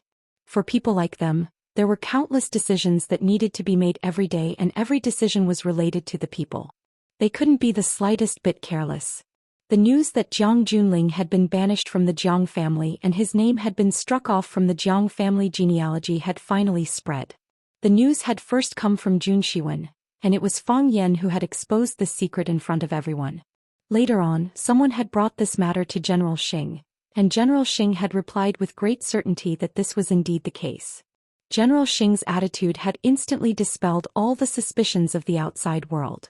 No one had expected that the Jiang family's old patriarch Jiang Shifu, who had always been protective of his son, would act so viciously and mercilessly. This could be considered the most exciting thing to happen in Yanjing in recent times, even suppressing the rumor that Qin Yitian was a mistress. Thus, the other key person who had caused the old patriarch to make this decision had also been revealed through the mouths of those with ulterior motives. Fang Yan. It was said that he had paid a visit to the Jiang family and eaten a bowl of dumplings that the old patriarch had personally made. Then the old patriarch had straightforwardly kicked his own grandson out. Fang Yan. Everyone slapped their heads in thought, feeling that this name was a bit familiar. Very quickly, some smart people discovered that the Fang Yan who had caused Jiang Junling to be kicked out was the same person as the man who had interfered with Qin Yitian as a third party Fang Yan. Fang Yan. It was Fang Yan again. In a single night, Fang Yan had become an influential figure in Yanjing. Back then he had a conflict with Jiang Junling. That's right, back at the Maple Leaf Club he had a direct conflict with Jiang Junling. I was also there. I heard that back then he had caused Jiang Junling to suffer a huge loss. Jiang Junling bore a grudge and chased him all the way to Huaqing 3 years later. I don't know what Jiang Junling had done in Huaqing for the Jiang family's patriarch to actually chase him out of the Jiang family. This Fang Yan must not be provoked, and I don't know what his background is either. I just don't understand. For a woman like Qin Yitian, even if she wanted the stars in the sky, there would be people willing to pluck them down for her. Why would she want to be a man's mistress? One by one, the incidents where Fang Yan had made a name for himself in Yanjing were all dug out. There were even people who had made a copy of the picture of him that he had posted on the school's famous teacher program when he was teaching at Rosefinch Secondary. When someone asked about it, he would open his phone and take out the picture of Fang Yan and say, "Here, this is it." Then those who saw the picture would have a look of surprise and say that he looked very ordinary. In all honesty, how handsome can anyone's picture be? Do they have the guts to put their ID cards on the internet? Hearing Xia Chen's description, Fang Yan said angrily. Xia Ji laughed so hard that he couldn't straighten his back and said, "That's right, when my friends said you weren't handsome, I answered them the same way." Seeing Xia Chen's happy appearance, Fang Yan couldn't help but laugh and said, "You've been busy lately, right? You look a little thinner, but you're in pretty good spirits." "Did I really lose weight?" Xia Chen happily said, "I've been using the fruit and vegetable diet method to lose weight recently. So it really worked? When I look in the mirror myself, I don't feel too obvious. I've been busy before and I still am. But aren't you being a little too disloyal? You didn't even greet me when you arrived in Beijing? If Jiang Qin and Yuan Lin hadn't come back drunk, I wouldn't have known that they had already met you. I heard you're going to participate in an event." Xia Ji rolled his eyes and said disdainfully, "Please, when will I not participate in an event? I have to participate in a lot of activities every day, okay? You just don't want to call me. You're afraid that I'll disturb your gathering with those 2 little girls, right? Sai men these days all like the young. No one is interested in the old ones like me. I really don't have one." Fang Yan helplessly rubbed his nose and smiled bitterly. Xia Ji picked up the coffee in front of him and took a sip. He looked at Fang Yan and asked, "Fang Yan, how are you doing?" "It's hard to say whether it's good or not." Fang Yan said with a smile, "It's hard to say, but at least I'm still alive. Let's just say that we're in danger every day. Don't look at us sitting together happily drinking coffee now. Maybe someone will come and kill me later. I'm not surprised that this happened. It's not a good idea to always be like this." Xia Ji sighed and said, "You dodged it once, you dodged it twice, but can you hide for the rest of your life?" "What can I do?" Fang Yan asked. Xia Chen thought for a moment, then gritted his teeth and made a difficult decision. He said, "How about I bring you back to see my grandfather and tell him that you're my best friend?" We'll beg him to speak softly to the old man of the Jiang family.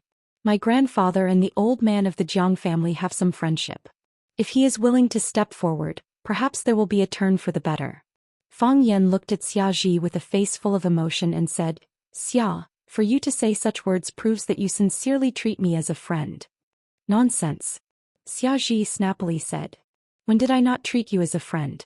You, on the other hand, you forgot your friends and didn't even call me when you arrived in Beijing." Fang Yan smiled but did not reply. He knew that if he were to tangle with a woman on this topic, he wouldn't be able to explain it clearly in 3 to 5 days. But there's really no need. Fang Yan said. "There was also another old man who brought me to visit Jiang Shifu. He also had the intention of speaking on my behalf, but he was unable to say the words. Jiang Shifu would rather banish his own grandson from the Jiang family than have any intention of privately reconciling. He is determined to fight to the death with me. To offend such a huge monster." Xianxia looked at Fang Yan with a face full of worry and said, "You must be careful. I've lived in Beijing for so many years, but I still don't know how big the Jiang family is. I'm afraid even my grandfather doesn't know. It's really hard to feel at ease with such an opponent." "I'm not afraid of your jokes." Fang Yan smiled and said, "Even when I sleep I open one eye and close one eye. I'm afraid that if I accidentally fall asleep, I won't be able to open my eyes again." "Even when you sleep you turn a blind eye. That's because you've done too many guilty things, right?" A young man stood behind Fang Yan and said in a hostile voice, "Fang Yan, why aren't people like you dead yet? How can you still be alive?" Fang Yan spread out his hands towards Xia Ji and helplessly said, "Look, I was right. Trouble will come knocking at your door at any time." Chapter 7:12.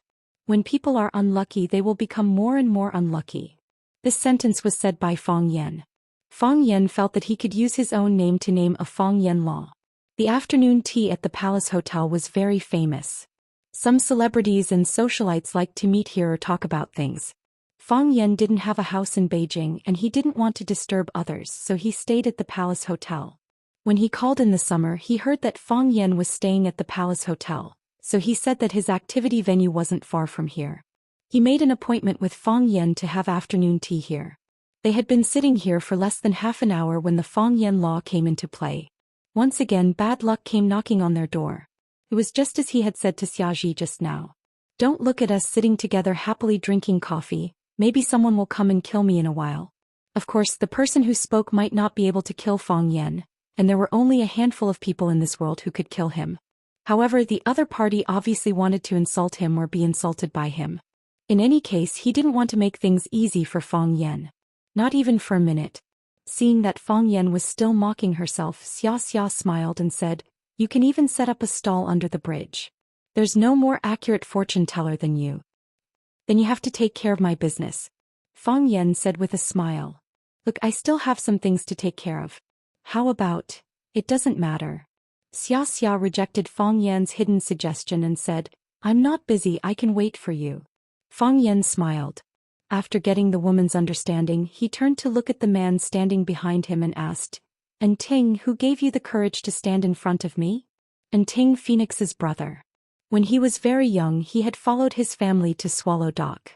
It was just that he was a proud person and looked down on the poor kids in the village because of his status as a city dweller. The first time they met he had a conflict with Fang Yan. That was because they drove a green Hummerback. When Yi Fengsheng saw it he exclaimed that the car was so cool and that he wanted to buy one when he grew up. As he spoke he used his hand to touch the hard lines of the car. And Ting was furious. He shouted, "Don't touch my car," and punched Yi Fengsheng's back. Fang Yan stood beside Yi Fengsheng. How could he let his good brother suffer a loss? He threw Ting over his shoulder and sent him flying. From then on, Ting no longer had any contact with the children of Swallow Dock. Even the number of times he went there was pitifully low. Even if he went there he would hide in his old house and play games. He would not play with Fang Yan, Yi Fengsheng and the other children. The little fellows of Swallow Dock all liked phoenixes, so everyone called her Phoenix. None of Swallow Dock's friends liked Ting, so Li Xiaotian gave him the nickname Crow, who asked him to be disliked. Later, as Ting grew up he became more and more resentful towards Fang Yan for throwing him away. There were 2 times when they met that Fang Yan wanted to be friends with him so that Phoenix would not be in a dilemma. However, when he saw that Ting was looking at him with a murderous look, Fang Yan let go of that thought. You can lower your head to a dog, but don't ever think of associating with a wolf. A dog will only bite you once, but a wolf will eat you whole without spitting out the bones. After that, the two of them did not have any contact. They studied and worked. Fang Yan went to Huaqing and Ting was nowhere to be found. He did not expect that the two of them would meet in this hotel restaurant. Moreover, Ting was so murderous that he took the initiative to look for trouble.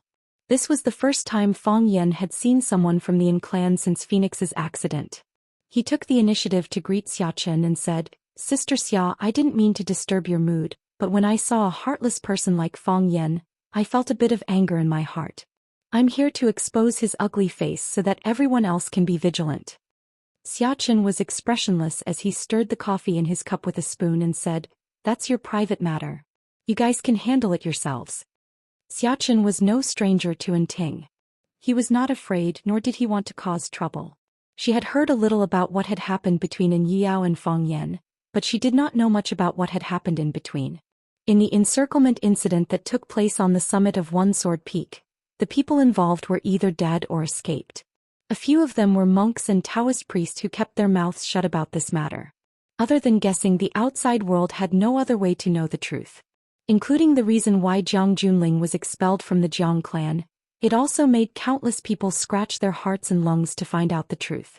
"Fang Yan, what did you do to my sister? Forcing her to go to the Lotus Temple to be a nun? Whether she is good or bad to you, as long as you are not blind, you will definitely be able to see it. Do you still have a conscience for treating him like this?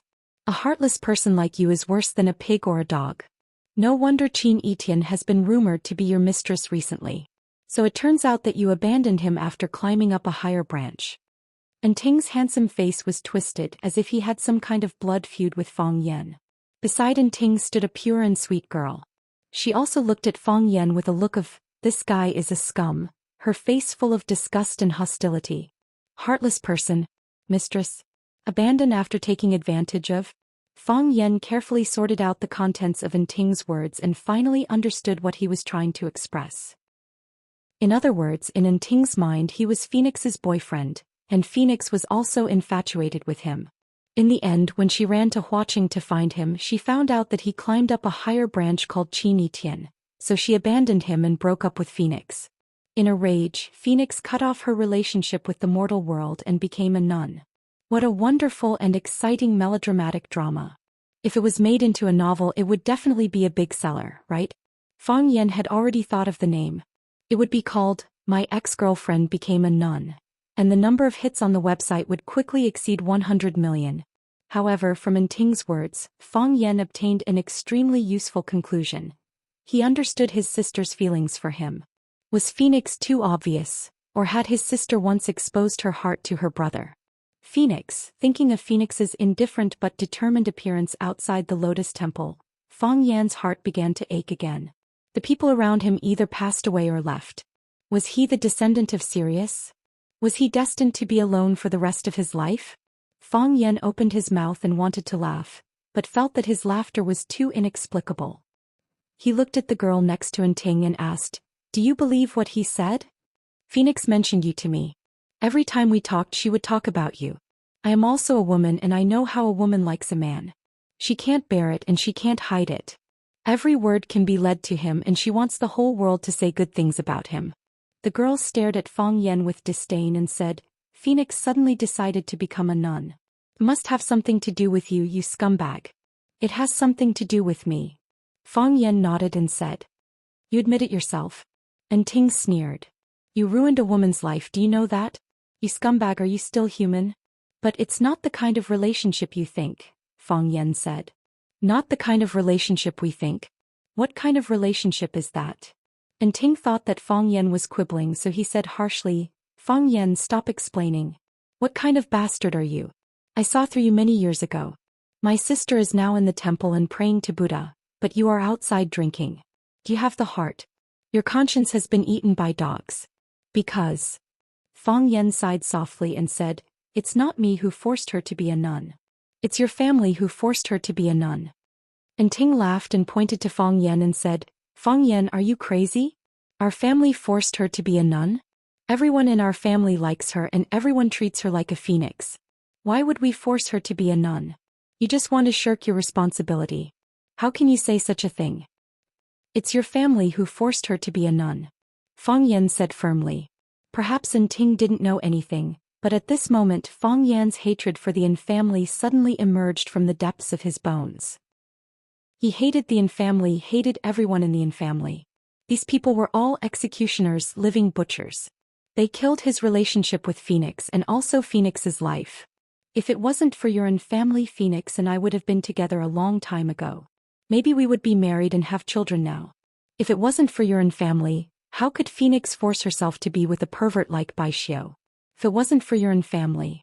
Fang Yan didn't know how to tell Ting about what happened that night. It was the scar that Phoenix carved on his heart, and it was also the scar that Phoenix left on her face. That kind of thing was too cruel.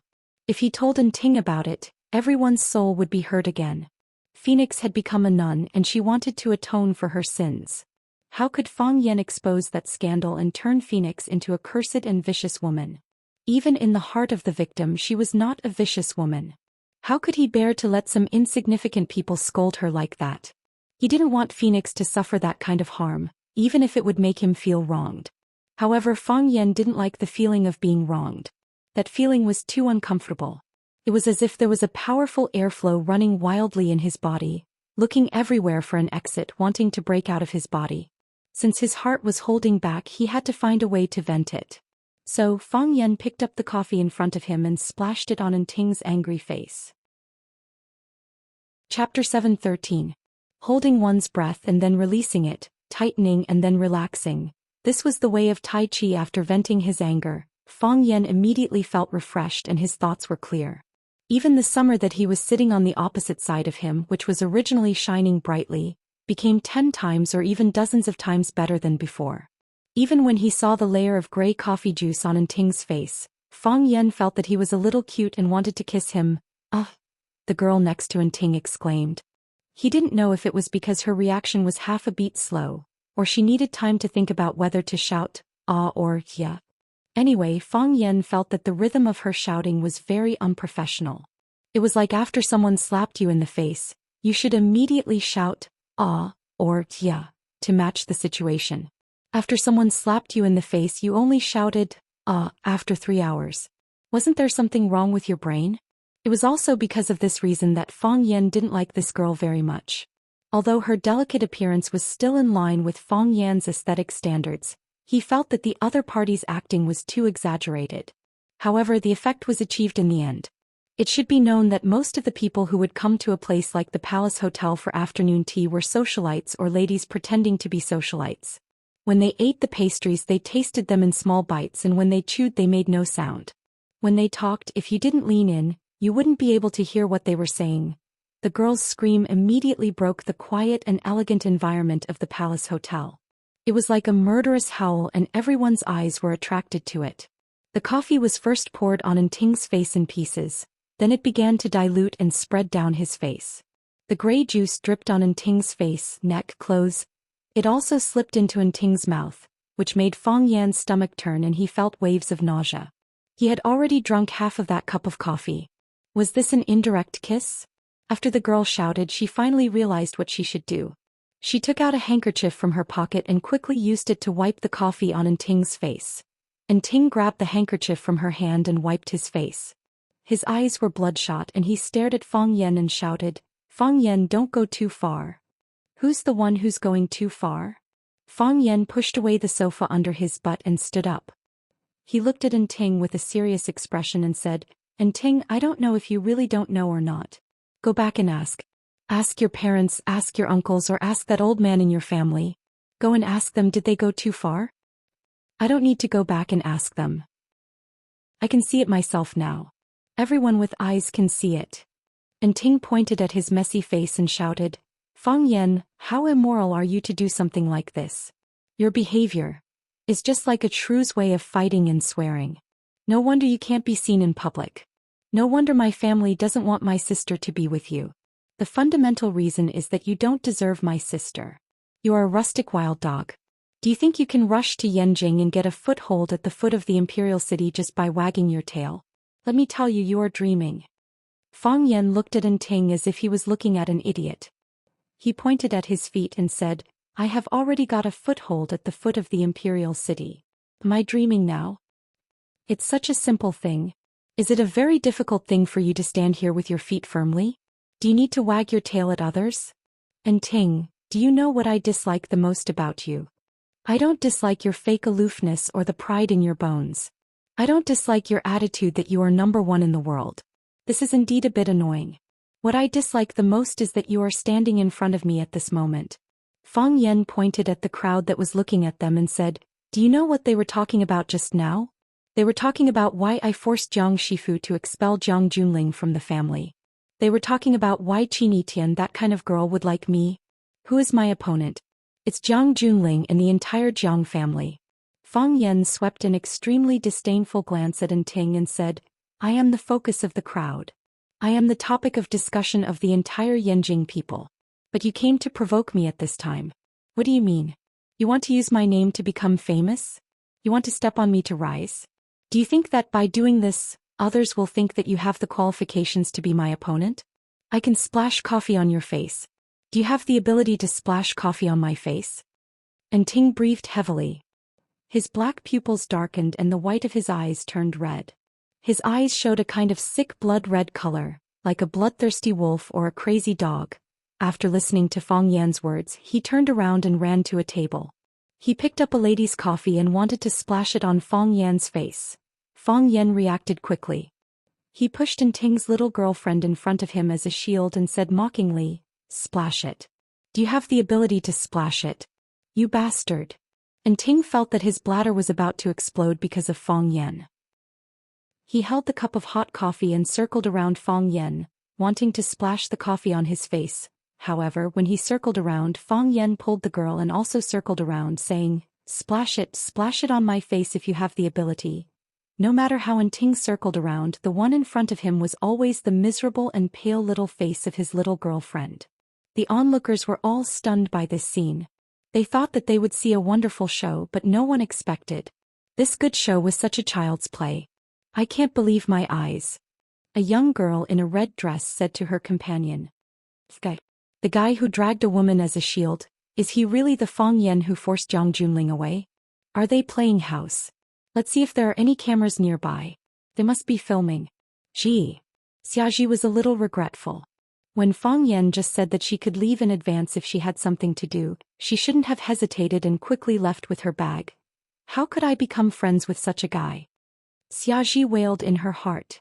Her head was lowered, her long hair was scattered, and she tried not to look into anyone's eyes. She really couldn't afford to lose this person. Are you going to splash me? Fang Yan said proudly. Can't splash it. Ting raised the coffee cup in his hand several times, but his little girlfriend exclaimed, no, Ting doesn't want it, so Ting couldn't pour it down. The hotel staff finally couldn't stand it anymore as the commotion was so joyous and unscrupulous. The security guard at the door and the welcoming girl ran over together. The welcoming girl advised Ting, sir, please put down the coffee cup. If you have something to say, let's talk. However, the security guard walked towards Fang Yan and said, sir, please let go of this lady. You are breaking the law. If you don't let her go, we will call the police. Fang Yan pointed at Ting and said, he wants to splash me with coffee. Sir, I promise you, Pa. When Ting was dodging the greeter's action, the coffee in his hands spilled out. The entire cup of coffee and the cup smashed into the security guard's chest. The security guard was stunned for a moment, then let out a blood-curdling scream. The coffee was too damn hot. Fang Yan sighed softly, looked at the security guard who was affected and said, you see, you can't guarantee anything. Ting looked at the security guard who was scalded by the coffee and stopped chasing Fang Yan. Fang Yan let go of the girl, patted her on the shoulder and said, go comfort him. What if he wants to commit suicide? The girl's eyes were wet. She rushed to hug Ting and cried. Ting's eyes were also red. He reached out and hugged the girl. He stared at Fang Yan fiercely and said, Fang Yan, today's shame. Okay. Fang Yan waved his hand impatiently and said, I know you want revenge. I know it even if you don't say it.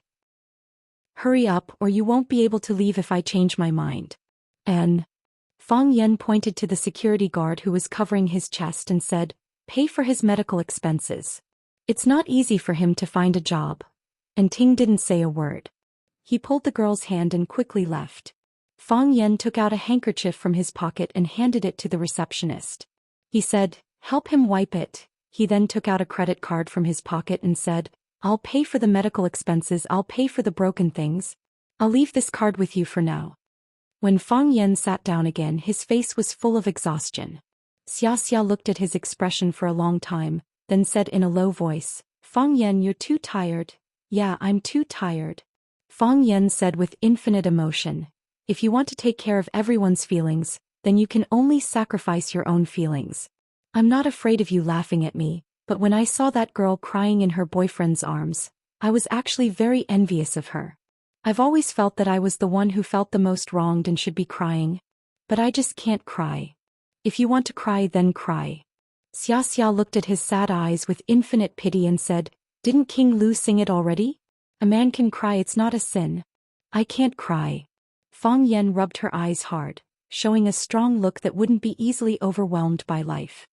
"If you can't lower your head, the crown will fall. You can't cry. Idiots will laugh."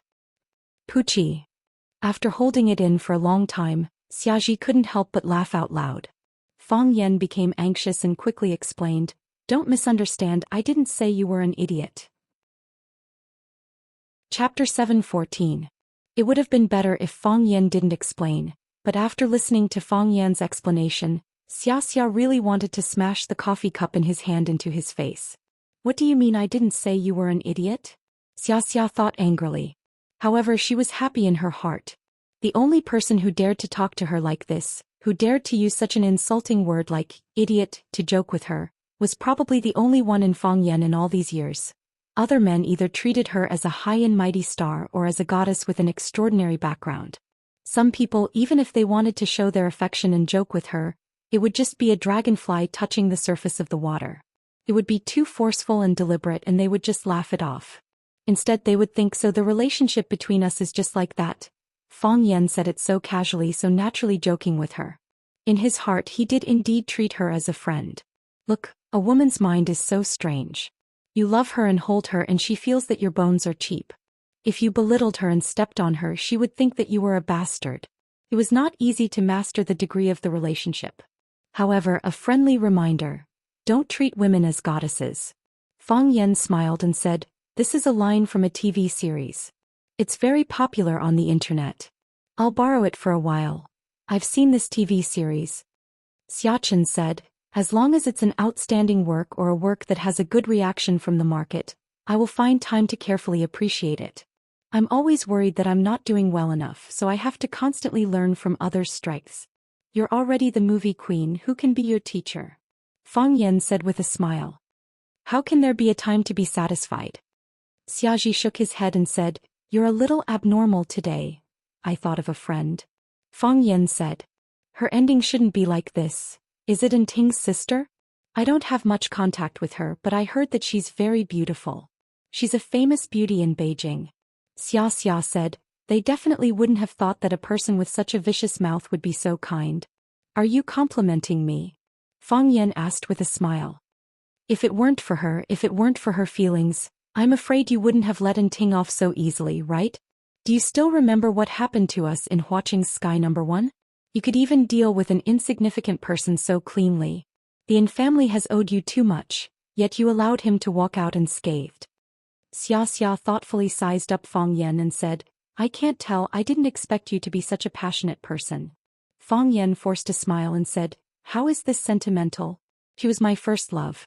"Have you ever had your first love?" "It's the first time I've experienced the feeling of my heart racing. Unfortunately, it's impossible for us to do it again. A lot of things can never go back to the past." Xiachen comforted her and said, "If we can't walk together, then we can only say that you guys aren't suitable. In any case, you have Yi Ro, Qin Etian, Jiang Qin and Yuan Lin now. Especially Jiang Qin, it was as if he had been possessed. So many years had passed. How old was she at that time? I really don't know what you did to a child back then. I just asked them to study hard and make progress every day." Fang Yan smiled and said, "If you don't believe me, go back and ask them. Maybe it's because they think what I said makes too much sense. Everyone knows what to say. Even if it makes sense, so what? Xiachen pouted coquettishly and said, however, your current situation is getting worse and worse. You've already offended the Jiang family and now you've offended the Yin family as well as some enemies that I might not even know about. Fang Yan, how can you have such an ability? Why can you offend so many people wherever you go? I've explained this to others. I told them it's because I'm too outstanding. Fang Yan said. But in front of you I have no choice but to tell the truth. Xiaji's face was full of curiosity as he asked, because what? Because my luck with women is too good. Fang Yan said in a low voice, if I didn't know Lu Chaoga back then, I wouldn't have come into contact with Jiang Zhulu. If I didn't come into contact with Jiang Zhulu, I wouldn't have become enemies with Jiang Junling. Later on I realized that all the bad guys in the world are good friends. I don't know if your luck with women is good or not. Xianxia Kiki giggled and said, your last sentence is right. All the bad guys in the world are good friends. At that level all the bad guys know each other. Because this circle is too small, there are always a few people jumping around. So, I poked a hornet's nest? You can't say that. Xiaxia brushed away the hair on his forehead and said with a serious expression, you have a lot of resources on hand. You have Swallow Fort, at least the master of Swallow Fort supports you. You have the support of the Qin family, your own Chaoyan Empire, and the solid foundation of Huaqing. You also have so many friends. If you need me, I'm willing to bring you back and beg the old man to help you. Although the strength on your side is too scattered and you might be at a disadvantage in a clash, it's not like you're completely powerless. Fang Yan, think about it. 3 years ago if someone had told me that you could contend against a giant like the Jiang family, I wouldn't have believed it no matter what. But now I believe that you can contend against them, and I even believe that you will win in the end. I don't know if I will win, I only know that I must fight. Fang Yan said resolutely, fighting is just a possibility of dying. If you don't fight you will definitely die. Zhang Jianjun said that there was a mission for him and Gong Sun Qi to carry out, but Fang Yan did not receive any news from the other party for a while, so he returned to Swallow Dock first. Although he was now a hot topic in Beijing, he was still unfamiliar with the city. Although Swallow Dock was his sad place, it also gave him a sense of belonging. This time he came back to ask for an answer from his teacher, and also to accompany his grandfather whose health was getting worse and worse and his mother who had lost her lover. Fang Yan returned to Swallow Dock.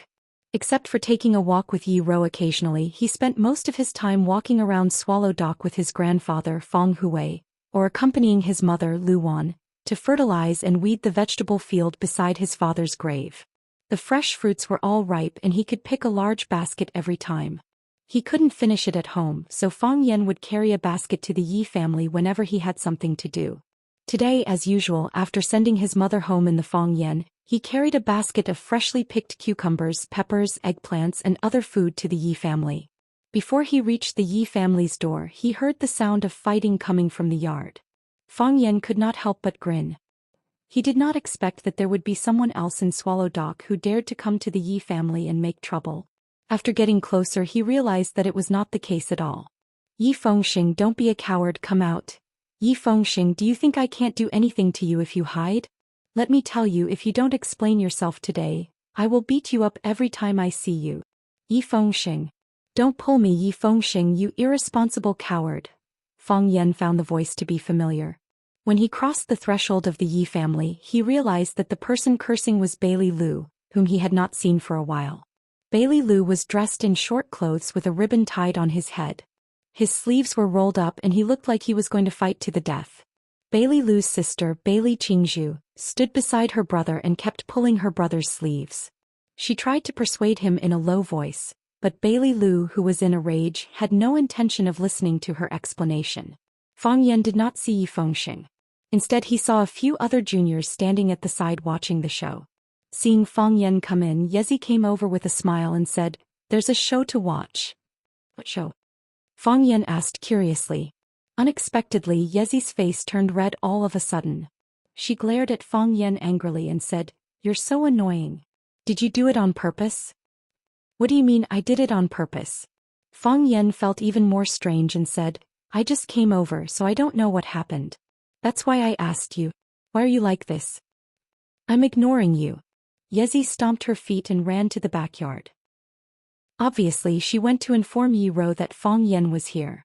Fang Yan touched his nose and smiled bitterly. He handed the basket in his hand to the maid Xiao Mei and said, "Send it to the kitchen." Xiao Mei took it with a smile and said, "Young master, our family has also grown the vegetables you sent. How can they be the same?" Fang Yan said with his eyes wide open. "Look at these vegetables. Don't they look different from the vegetables in your house?" Xiao Mei looked at them seriously. The maid said, "No. Not careful." Fang Yan said, "Not careful enough." Da Vinci said that there are no two eggs that are exactly the same in the world, and it is impossible for there to be two eggplants that are exactly the same in the world. Stop talking nonsense and quickly send it in. Fang Yan wanted to watch the show from the side, but the show just had to come to him. Yi Fengxing suddenly appeared behind him and whispered in his ear, "Little Yan, you have to think of a way to save me." Fang Yan was tall and thin while Yi Fengxing was as fat as a ball. Therefore when he hid behind Fang Yan, it was like a person holding a leaf to cover his body. Sure enough, Bailey Lu discovered Yi Fengxing's whereabouts. He leaped and punched towards where Fang Yan was standing. Chapter 7:15. The fist wind whistled and the powerful qi crisscrossed. A majestic aura swept towards where Fang Yan and Yi Fengxing were standing. It was like a giant tornado had suddenly appeared, engulfing the two of them in an overwhelming manner. A seemingly solid black veil appeared above Fang Yan and Yi Fengxing's heads. That was the place where the wind from the fists gathered. The murderous aura released by the fists tore and collided with the surrounding air, giving off tiny explosive sounds. The murderous aura condensed above their heads and no longer dispersed, waiting for Bailey Lu's fist, which was the real killing move, to arrive and detonate the entire strong wind boundary. The Bailey clan started with their fists and became famous through their fists. The Bailey clan's godly fist was the strongest and most tyrannical fist, and also the fiercest and most courageous fist. Their fist manuals were filled with phrases such as "one punch, no return, injuring 3,000 enemies, injuring 800. The peak of the Bailey clan's godly fist technique was when the boxing lunatic Bailey Feng was still alive. Bailey Feng had a nickname called Bailey Lunatic, because his fist technique was exquisite and he fought with no regard for his own life. He was also called Bailey Lunatic. Bailey Feng entered the way with his fists. His 100 miles godly fists were extremely effective in his hands. Countless experts of the Jianghu were sent flying by his fists. They did not even have the strength to resist. For a period of time, there was even a saying that it was better to provoke the awakening celestial sword than to provoke the 100-mile fist. The awakening celestial sword was the famed weapon of Xianxi's swift swordsman Zhou Xian. A single awakening celestial sword was unstoppable. Bai Li Feng used the crazy fist to conquer the heavenly Tao, but he didn't expect that he would really become a madman. After failing to climb the mountain, he spent his days shouting that someone was out to kill him and that he was going to commit suicide. In the end, he really committed suicide. Bailey Feng was the Bailey clan's most likely expert to successfully climb the heavenly way. He was also an expert who was infinitely close to the heavenly way. Bailey Lu's death was a huge blow to the Bailey clan. There was even a saying that godly fists do not enter the path. The godly fist could not enter the Tao. The people of the Bailey clan refused to accept this. Generation after generation worked hard, risking their lives, thinking of using their clan's ultimate arts to climb the heavenly Tao. Unfortunately, the world was mostly like this. You wouldn't be rewarded just because you put in the effort. To this day, the Bailey family still did not have a single fist master who could successfully climb the heavenly Tao. This was also the reason why Bailey Lu was so crazy. He toured the famous mountains and rivers all day long, looking for heroes all over the world to challenge. The pressure was huge. However, even if you're crazy, it's fine if you challenge others, but you can't just hit anyone you see, right? What if I can't beat you? Fang Yan cursed in his heart. Fang Yan, save me. Yi Fengxing shouted from behind. Bailey Lu was obviously coming for Yi Fengxing, but Yi Fengxing's strength was not as good as Bailey Lu's. Moreover, he had a guilty conscience, so how could he have the courage to fight? Therefore, he placed his hopes on Fang Yan, who was standing in front of him. Fang Yan was his good brother and Fang Yan was his cousin-in-law. Fang Yan's kung fu was good and Fang Yan's character was wonderful. Fang Yan would not leave them in the lurch.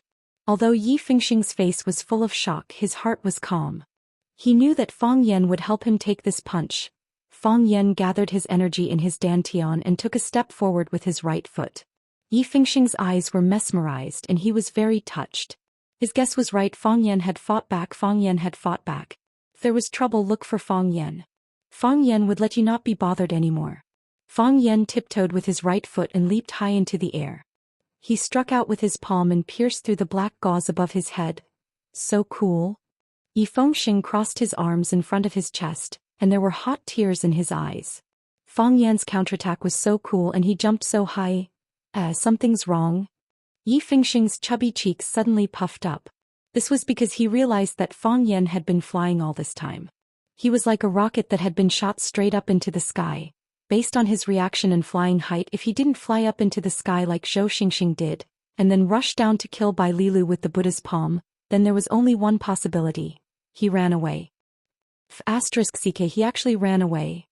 Yi Fengxing's hair stood on end, and he felt like his whole body was about to explode.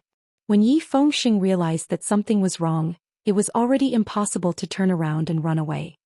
He gritted his teeth and suddenly gathered his strength. He took 2 steps forward and clenched his fists to meet Bai Lilu's punch. Too late. Bai Lilu's fist was already in front of Yi Fengxing's face. Fang Yan. Yi Fengxing roared in anger. Their fists collided. However, without any surprise, Yi Fengxing's body was like a rolling gourd as he tumbled backwards. One was prepared and the other was a hasty response. One was ready to attack and the other was an idiot. It was obvious that Yi Fengxing was no match for Bai Lilu. Gotcha. He knocked over a ginkgo tree in the yard and his body fell heavily into the nursery. Fang Yan. Yi Fengxing lay on the small sapling and cried out Fang Yan's name. Aren't we friends? Aren't we friends? Aren't we people who love each other? Why did you do this to me? Why did you jump so high? Fang Yan stood in the corner of the yard and snatched half of the cucumber from Ye's hand. He took a bite and said, I haven't seen you for a long time and Bai Lilu's punching skills have improved. This punch is not flashy, not frivolous and not opportunistic.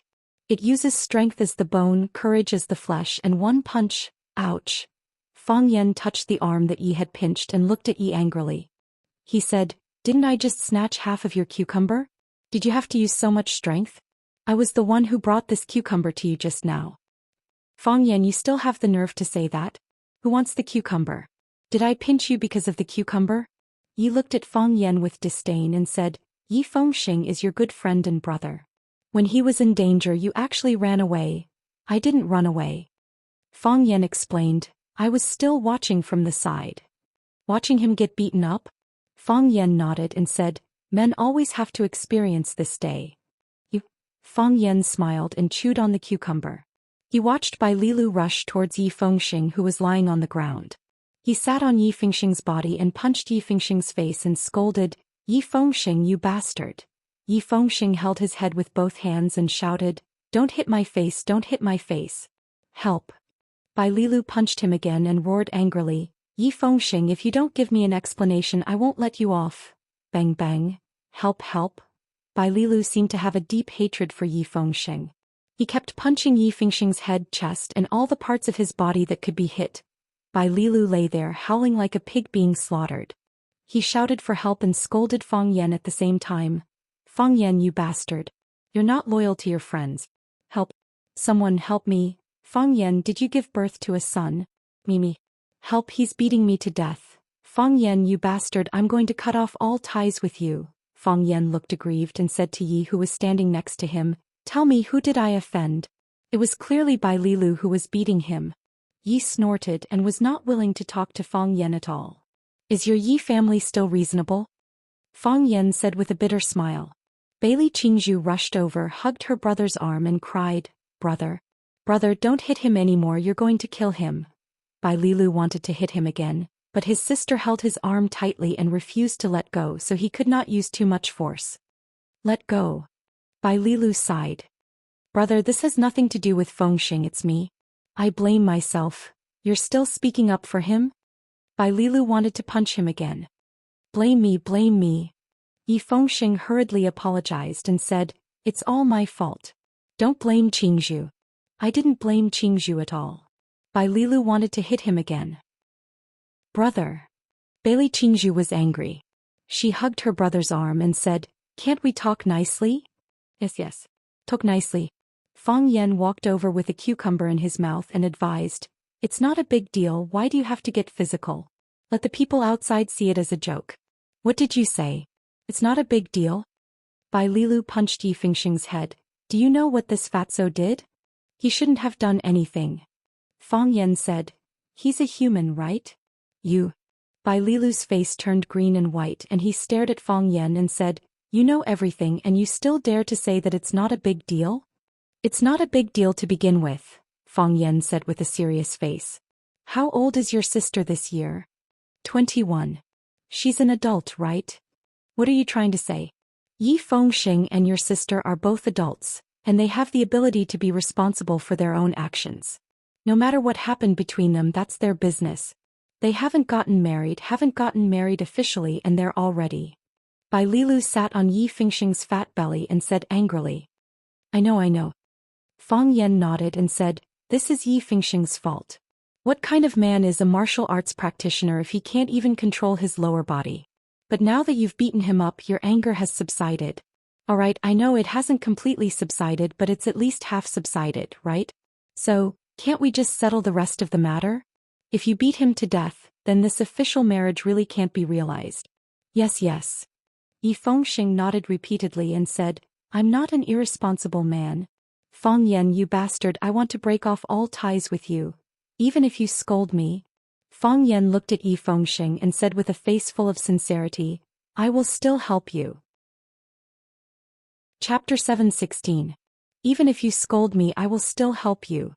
Fang Yan acted like he was doing this for Yi Fengxing's sake. Yi Fengxing blinked his big eyes and didn't know how to fight back. Bai Lilu looked at Fang Yan mockingly and sneered, "Who ran so fast just now? I haven't seen you for such a long time, but your jumping ability has improved. This idiot." Yezi despised Fang Yan to the extreme. When his brother was in trouble, he bounced away like a cannonball, but his brother was beaten up like a pig's head. Such a man was too disloyal, right? And he still had the cheek to say something like, "Even if you scold me, I'll still help you." Those who were not loyal always liked to say things like, "supremely righteous," but those who were truly righteous would never say such nonsense. "He's not an idiot." Yi Ro stood behind Yezi and retorted softly. "Ah." Yezi was shocked. She patted her chest and said, "Sister, when did you come?" "I just came," Yi Ro said softly. "Why don't you make any sound when you walk? You scared me to death by suddenly talking." Yezi complained. "Of course he's not an idiot, he's very smart. When he saw danger coming, he ran faster than anyone else. How can such a person be an idiot? I scolded him wrongly, I should have scolded him for being a bastard." Yi Ro looked at Yezi's delicate and pretty side profile and asked, "Is Fang Yan closer to Bai Lilu or Yi Fengxing?" "Of course it's Yi Fengxing. I used to think so, but look at him just now, he's so embarrassed. Why did Bai Lilu come to our house to find trouble with Yi Fengxing? I don't know, but it sounds like it has something to do with Bai Qingzhu. Could it be that Yi Fengxing and Bai Qingzhu have already?" Yezi blushed and asked curiously. "Bai Lilu came here in a fit of anger, so he naturally needs to vent his anger. Fang Yan and Yi Fengxing are close. If Fang Yan fought with him for Yi Fengxing, what would the result be?" Yi Ro continued to ask. Yezi thought about it seriously and said, "Do you mean that Fang Yan deliberately avoided Bai Lilu in order not to anger him? In order to not ruin Yi Fengxing and Bai Qingzhu's happy occasion, he sent his good friend Yi Fengxing out to be beaten up by Bai Lilu?" Yi Wen nodded and said, "That's right." "If I don't believe it." Yezi still couldn't believe Fang Yan's character. She said, "Sister, your heart and soul have been hooked by him. He just said that cucumbers were more bitter than bitter melons, and you would definitely say that cucumbers were more bitter than bitter melons. You believe whatever he says. I think Yi Fengxing might have offended him in some way and he bore a grudge against him. That's why he sent that idiot Yi Fengxing away." Yi Ro thought for a moment and nodded. "It's possible." Yezi looked at Yi Ro helplessly and said, "Sister, why did you give up so easily? What about your principles? What about your beliefs? What about your love?" Yi Ro glanced at her indifferently and said, "He would indeed do such a thing." Fang Yan saw that Yi Ro had arrived, but he didn't know what they were talking about. He stuffed the cucumber in his hand into his mouth, and when he spoke, there was a hint of green in his voice. He said, get up. Let's talk things out. Although Yi Fengxing is fat, so pressing him like this, what if he loses weight? Fang Yan thought that Yi Fengxing's facial features were actually very good. If he really lost weight, he would be a challenge to his position as the captain of Swallow Dock's Prince Charming team and as the face of the team. In comparison, he quite liked being friends with Fatso. Brother. Bailey Qingzhu grabbed her brother's arm and said, get up. Bailey Lu hesitated for a moment. He knew that if Fang Yan didn't help and Yi Fengxing didn't fight back, he wouldn't be able to continue fighting. He climbed up from Bailey Lu's body and shook off the dust on his body. He stared fiercely at Yi Fengxing and said, Yi Fengxing, you must give our Bailey family an explanation. You actually dared to do such a thing. Do you think our Bailey family is easy to bully? Bailey Qingzhu ran over to help Yi Fengxing up, but she didn't succeed. Yi Fengxing was too fat. Fang Yan liked to see this kind of situation happen. He ran over happily and pulled Yi Fengxing's arm to help him up from the ground. He helped him tidy up the grass and dirt on his body and asked with concern, Fengxing, are you okay? Fang Yan, I want to break off all ties with you. Yi Fengxing's expression was ferocious as he roared fiercely. You still don't want to solve the problem? Fang Yan asked indifferently. Yi Fengxing blinked his eyes and his fat face was full of smiles. He said, what a joke. How can a relationship of several decades be broken just like that? How can I break off all ties with you? How many years have we known each other? I've known you since I was born. Are you really willing to help me solve my problem? That depends on what problem it is, Fang Yan said. Actually, it's not a big problem, Yi Fengxing said. How big is not a big problem? Yi Fengxing pulled Fang Yan's sleeve to the corner of the wall and said in a low voice, Qingzhu is pregnant. Fang Yan's expression stiffened. Then he began to rejoice that he had dodged just now. If he hadn't dodged, Bailey Lu's anger would have reached his heart. Perhaps he would still be fighting with his life now. Who asked his good brother and his sister to create a new life? What's with your expression? Yi Fengxing said angrily. You also know, between men and women it's very easy for things to go wrong. At that time I didn't think that it would be so easy. Fang Yan composed himself and looked at Yi Fengxing's fat face. He asked very seriously, what do you want to do? I haven't thought about it yet. Yi Fengxing said. What do you mean by haven't thought about it yet? Fang Yan said, gritting his teeth. Yi Fengxing thought for a while, then looked at Fang Yan and said, Fang Yan, you know, I've always wanted to go out and see. Whether it's the North Sea or the Gobi Desert or go to extremely cold places. I want to go out and see while I'm still young. Swallow Dock is too small, I want to go out and see. But now that you have a child, I know, but I'm not ready yet. My fierce tiger fist has just become a tiger, I want to have another breakthrough. But now that you have a child. Yi Fengxing looked at Fang Yan and asked, what do you think I should do? Get married, Fang Yan said. Marry Bailey Qingzhu and make her your wife. Yi Fengxing opened his mouth and said, it's not that I don't want to marry her. But, since you're willing, then marry her, Fang Yan said firmly. He knew that Yi Fengxing had premarital phobia. For a young man who always laughed and played around, it was very difficult for him to make a decision when he suddenly encountered something like this. He did not have much experience in relationships, and this was his first time experiencing the life of a married couple. He thought that after marriage he would lose his freedom. He had not even thought about whether there would be any problems living with another woman, but this was his responsibility, an obligation that he had to bear. Yi Fengxing stared at Fang Yan with wide eyes. He did not understand why he was so determined. Fang Yan sighed and said, we grew up together with Qingzhu and I also treat her like a younger sister. You like Qingzhu in your heart, don't you? Yes. Yi Fengxing nodded. Regarding this, he did not hide it.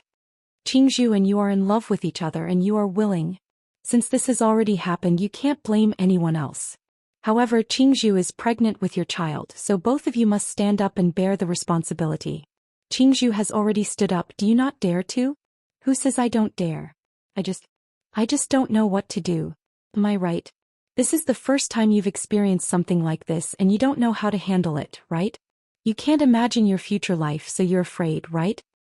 You seem to be very good at it. Don't tell me you've already been married. Don't lie to my cousin. If you lie to her, she will kill you. Of course I've never been married, Fang Yan said angrily. We're talking about you now, don't drag me into it. Also, if you don't stand up and bear the responsibility, do you think the Bailey family will let this go? Bailey Lu will kill you, Fang Yan said. Everyone in the Bailey family will want to kill you, Fang Yan said. Fang Yan's words were not an alarmist. Swallow Dock was located at the junction of the old and the new era. Although many people in the village drove luxury cars and used mobile phones and all kinds of modern home appliances, some old traditions were still preserved. Furthermore, every family valued their reputation very much. A young woman getting pregnant before marriage was considered a big deal in Swallow Dock. A very, very big deal. This was also the reason why Bailey Lu came to the Yi family to beat them up after he got the news.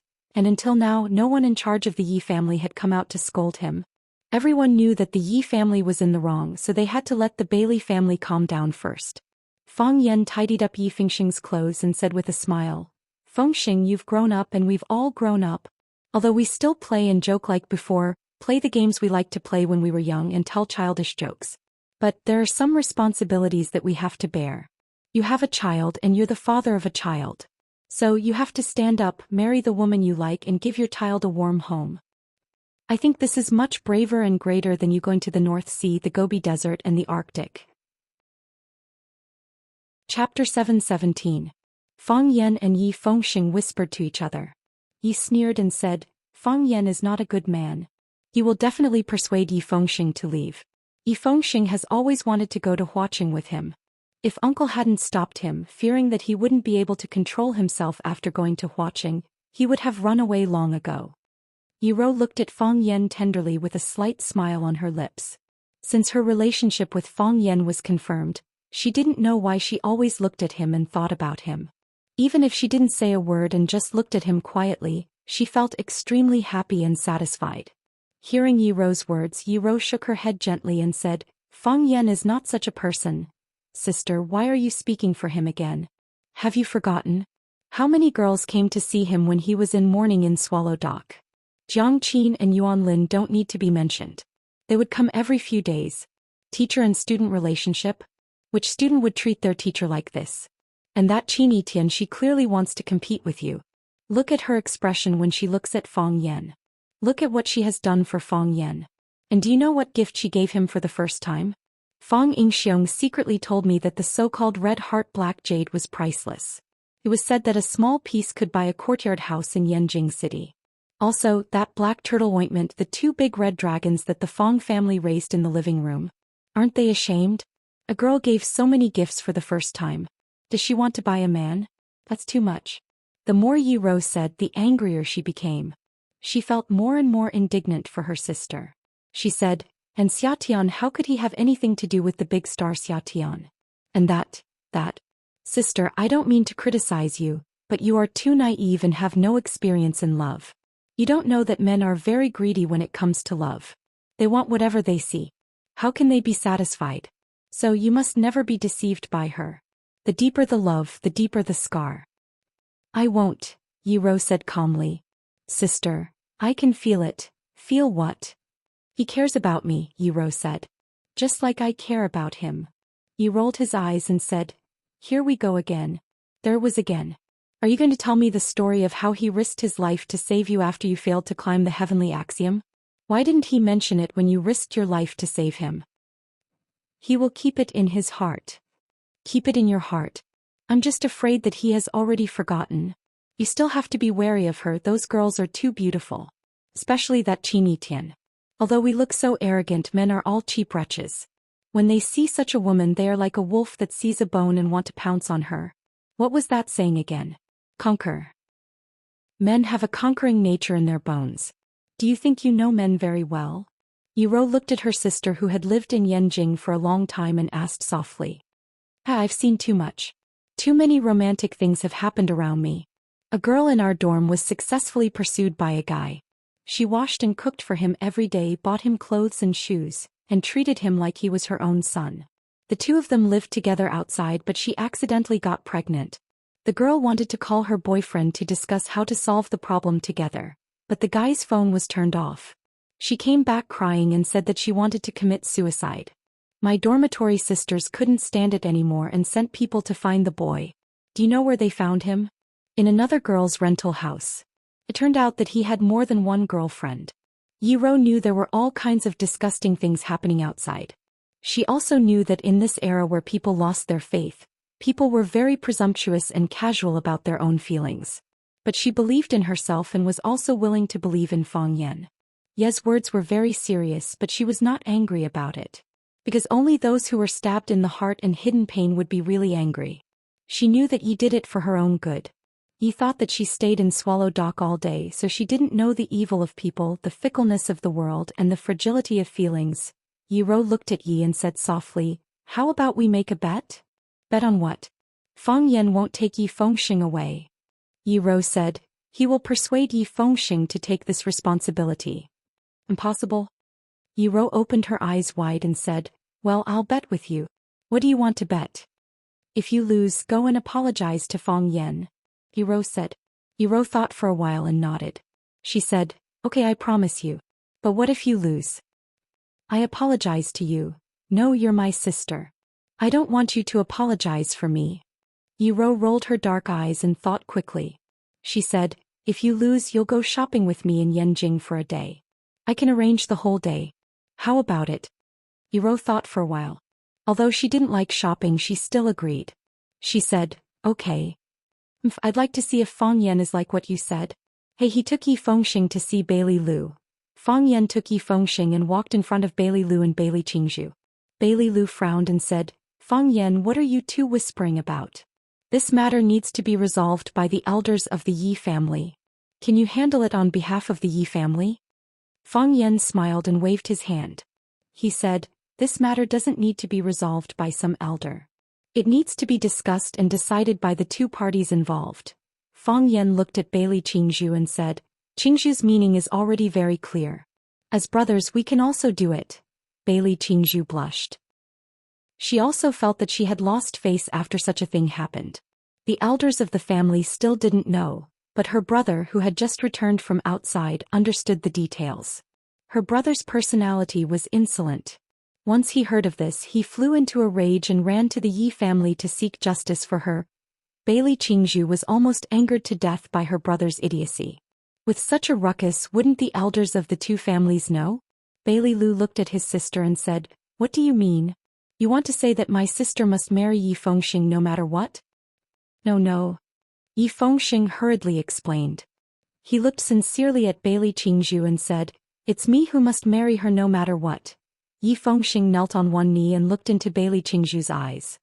He said, "Little Zhu, you know my feelings for you. I also understand your feelings for me. To be honest, I wasn't prepared for such a thing to happen. I always felt that I was still a child. Why did I suddenly have a child? After I heard the news, I didn't know what to do.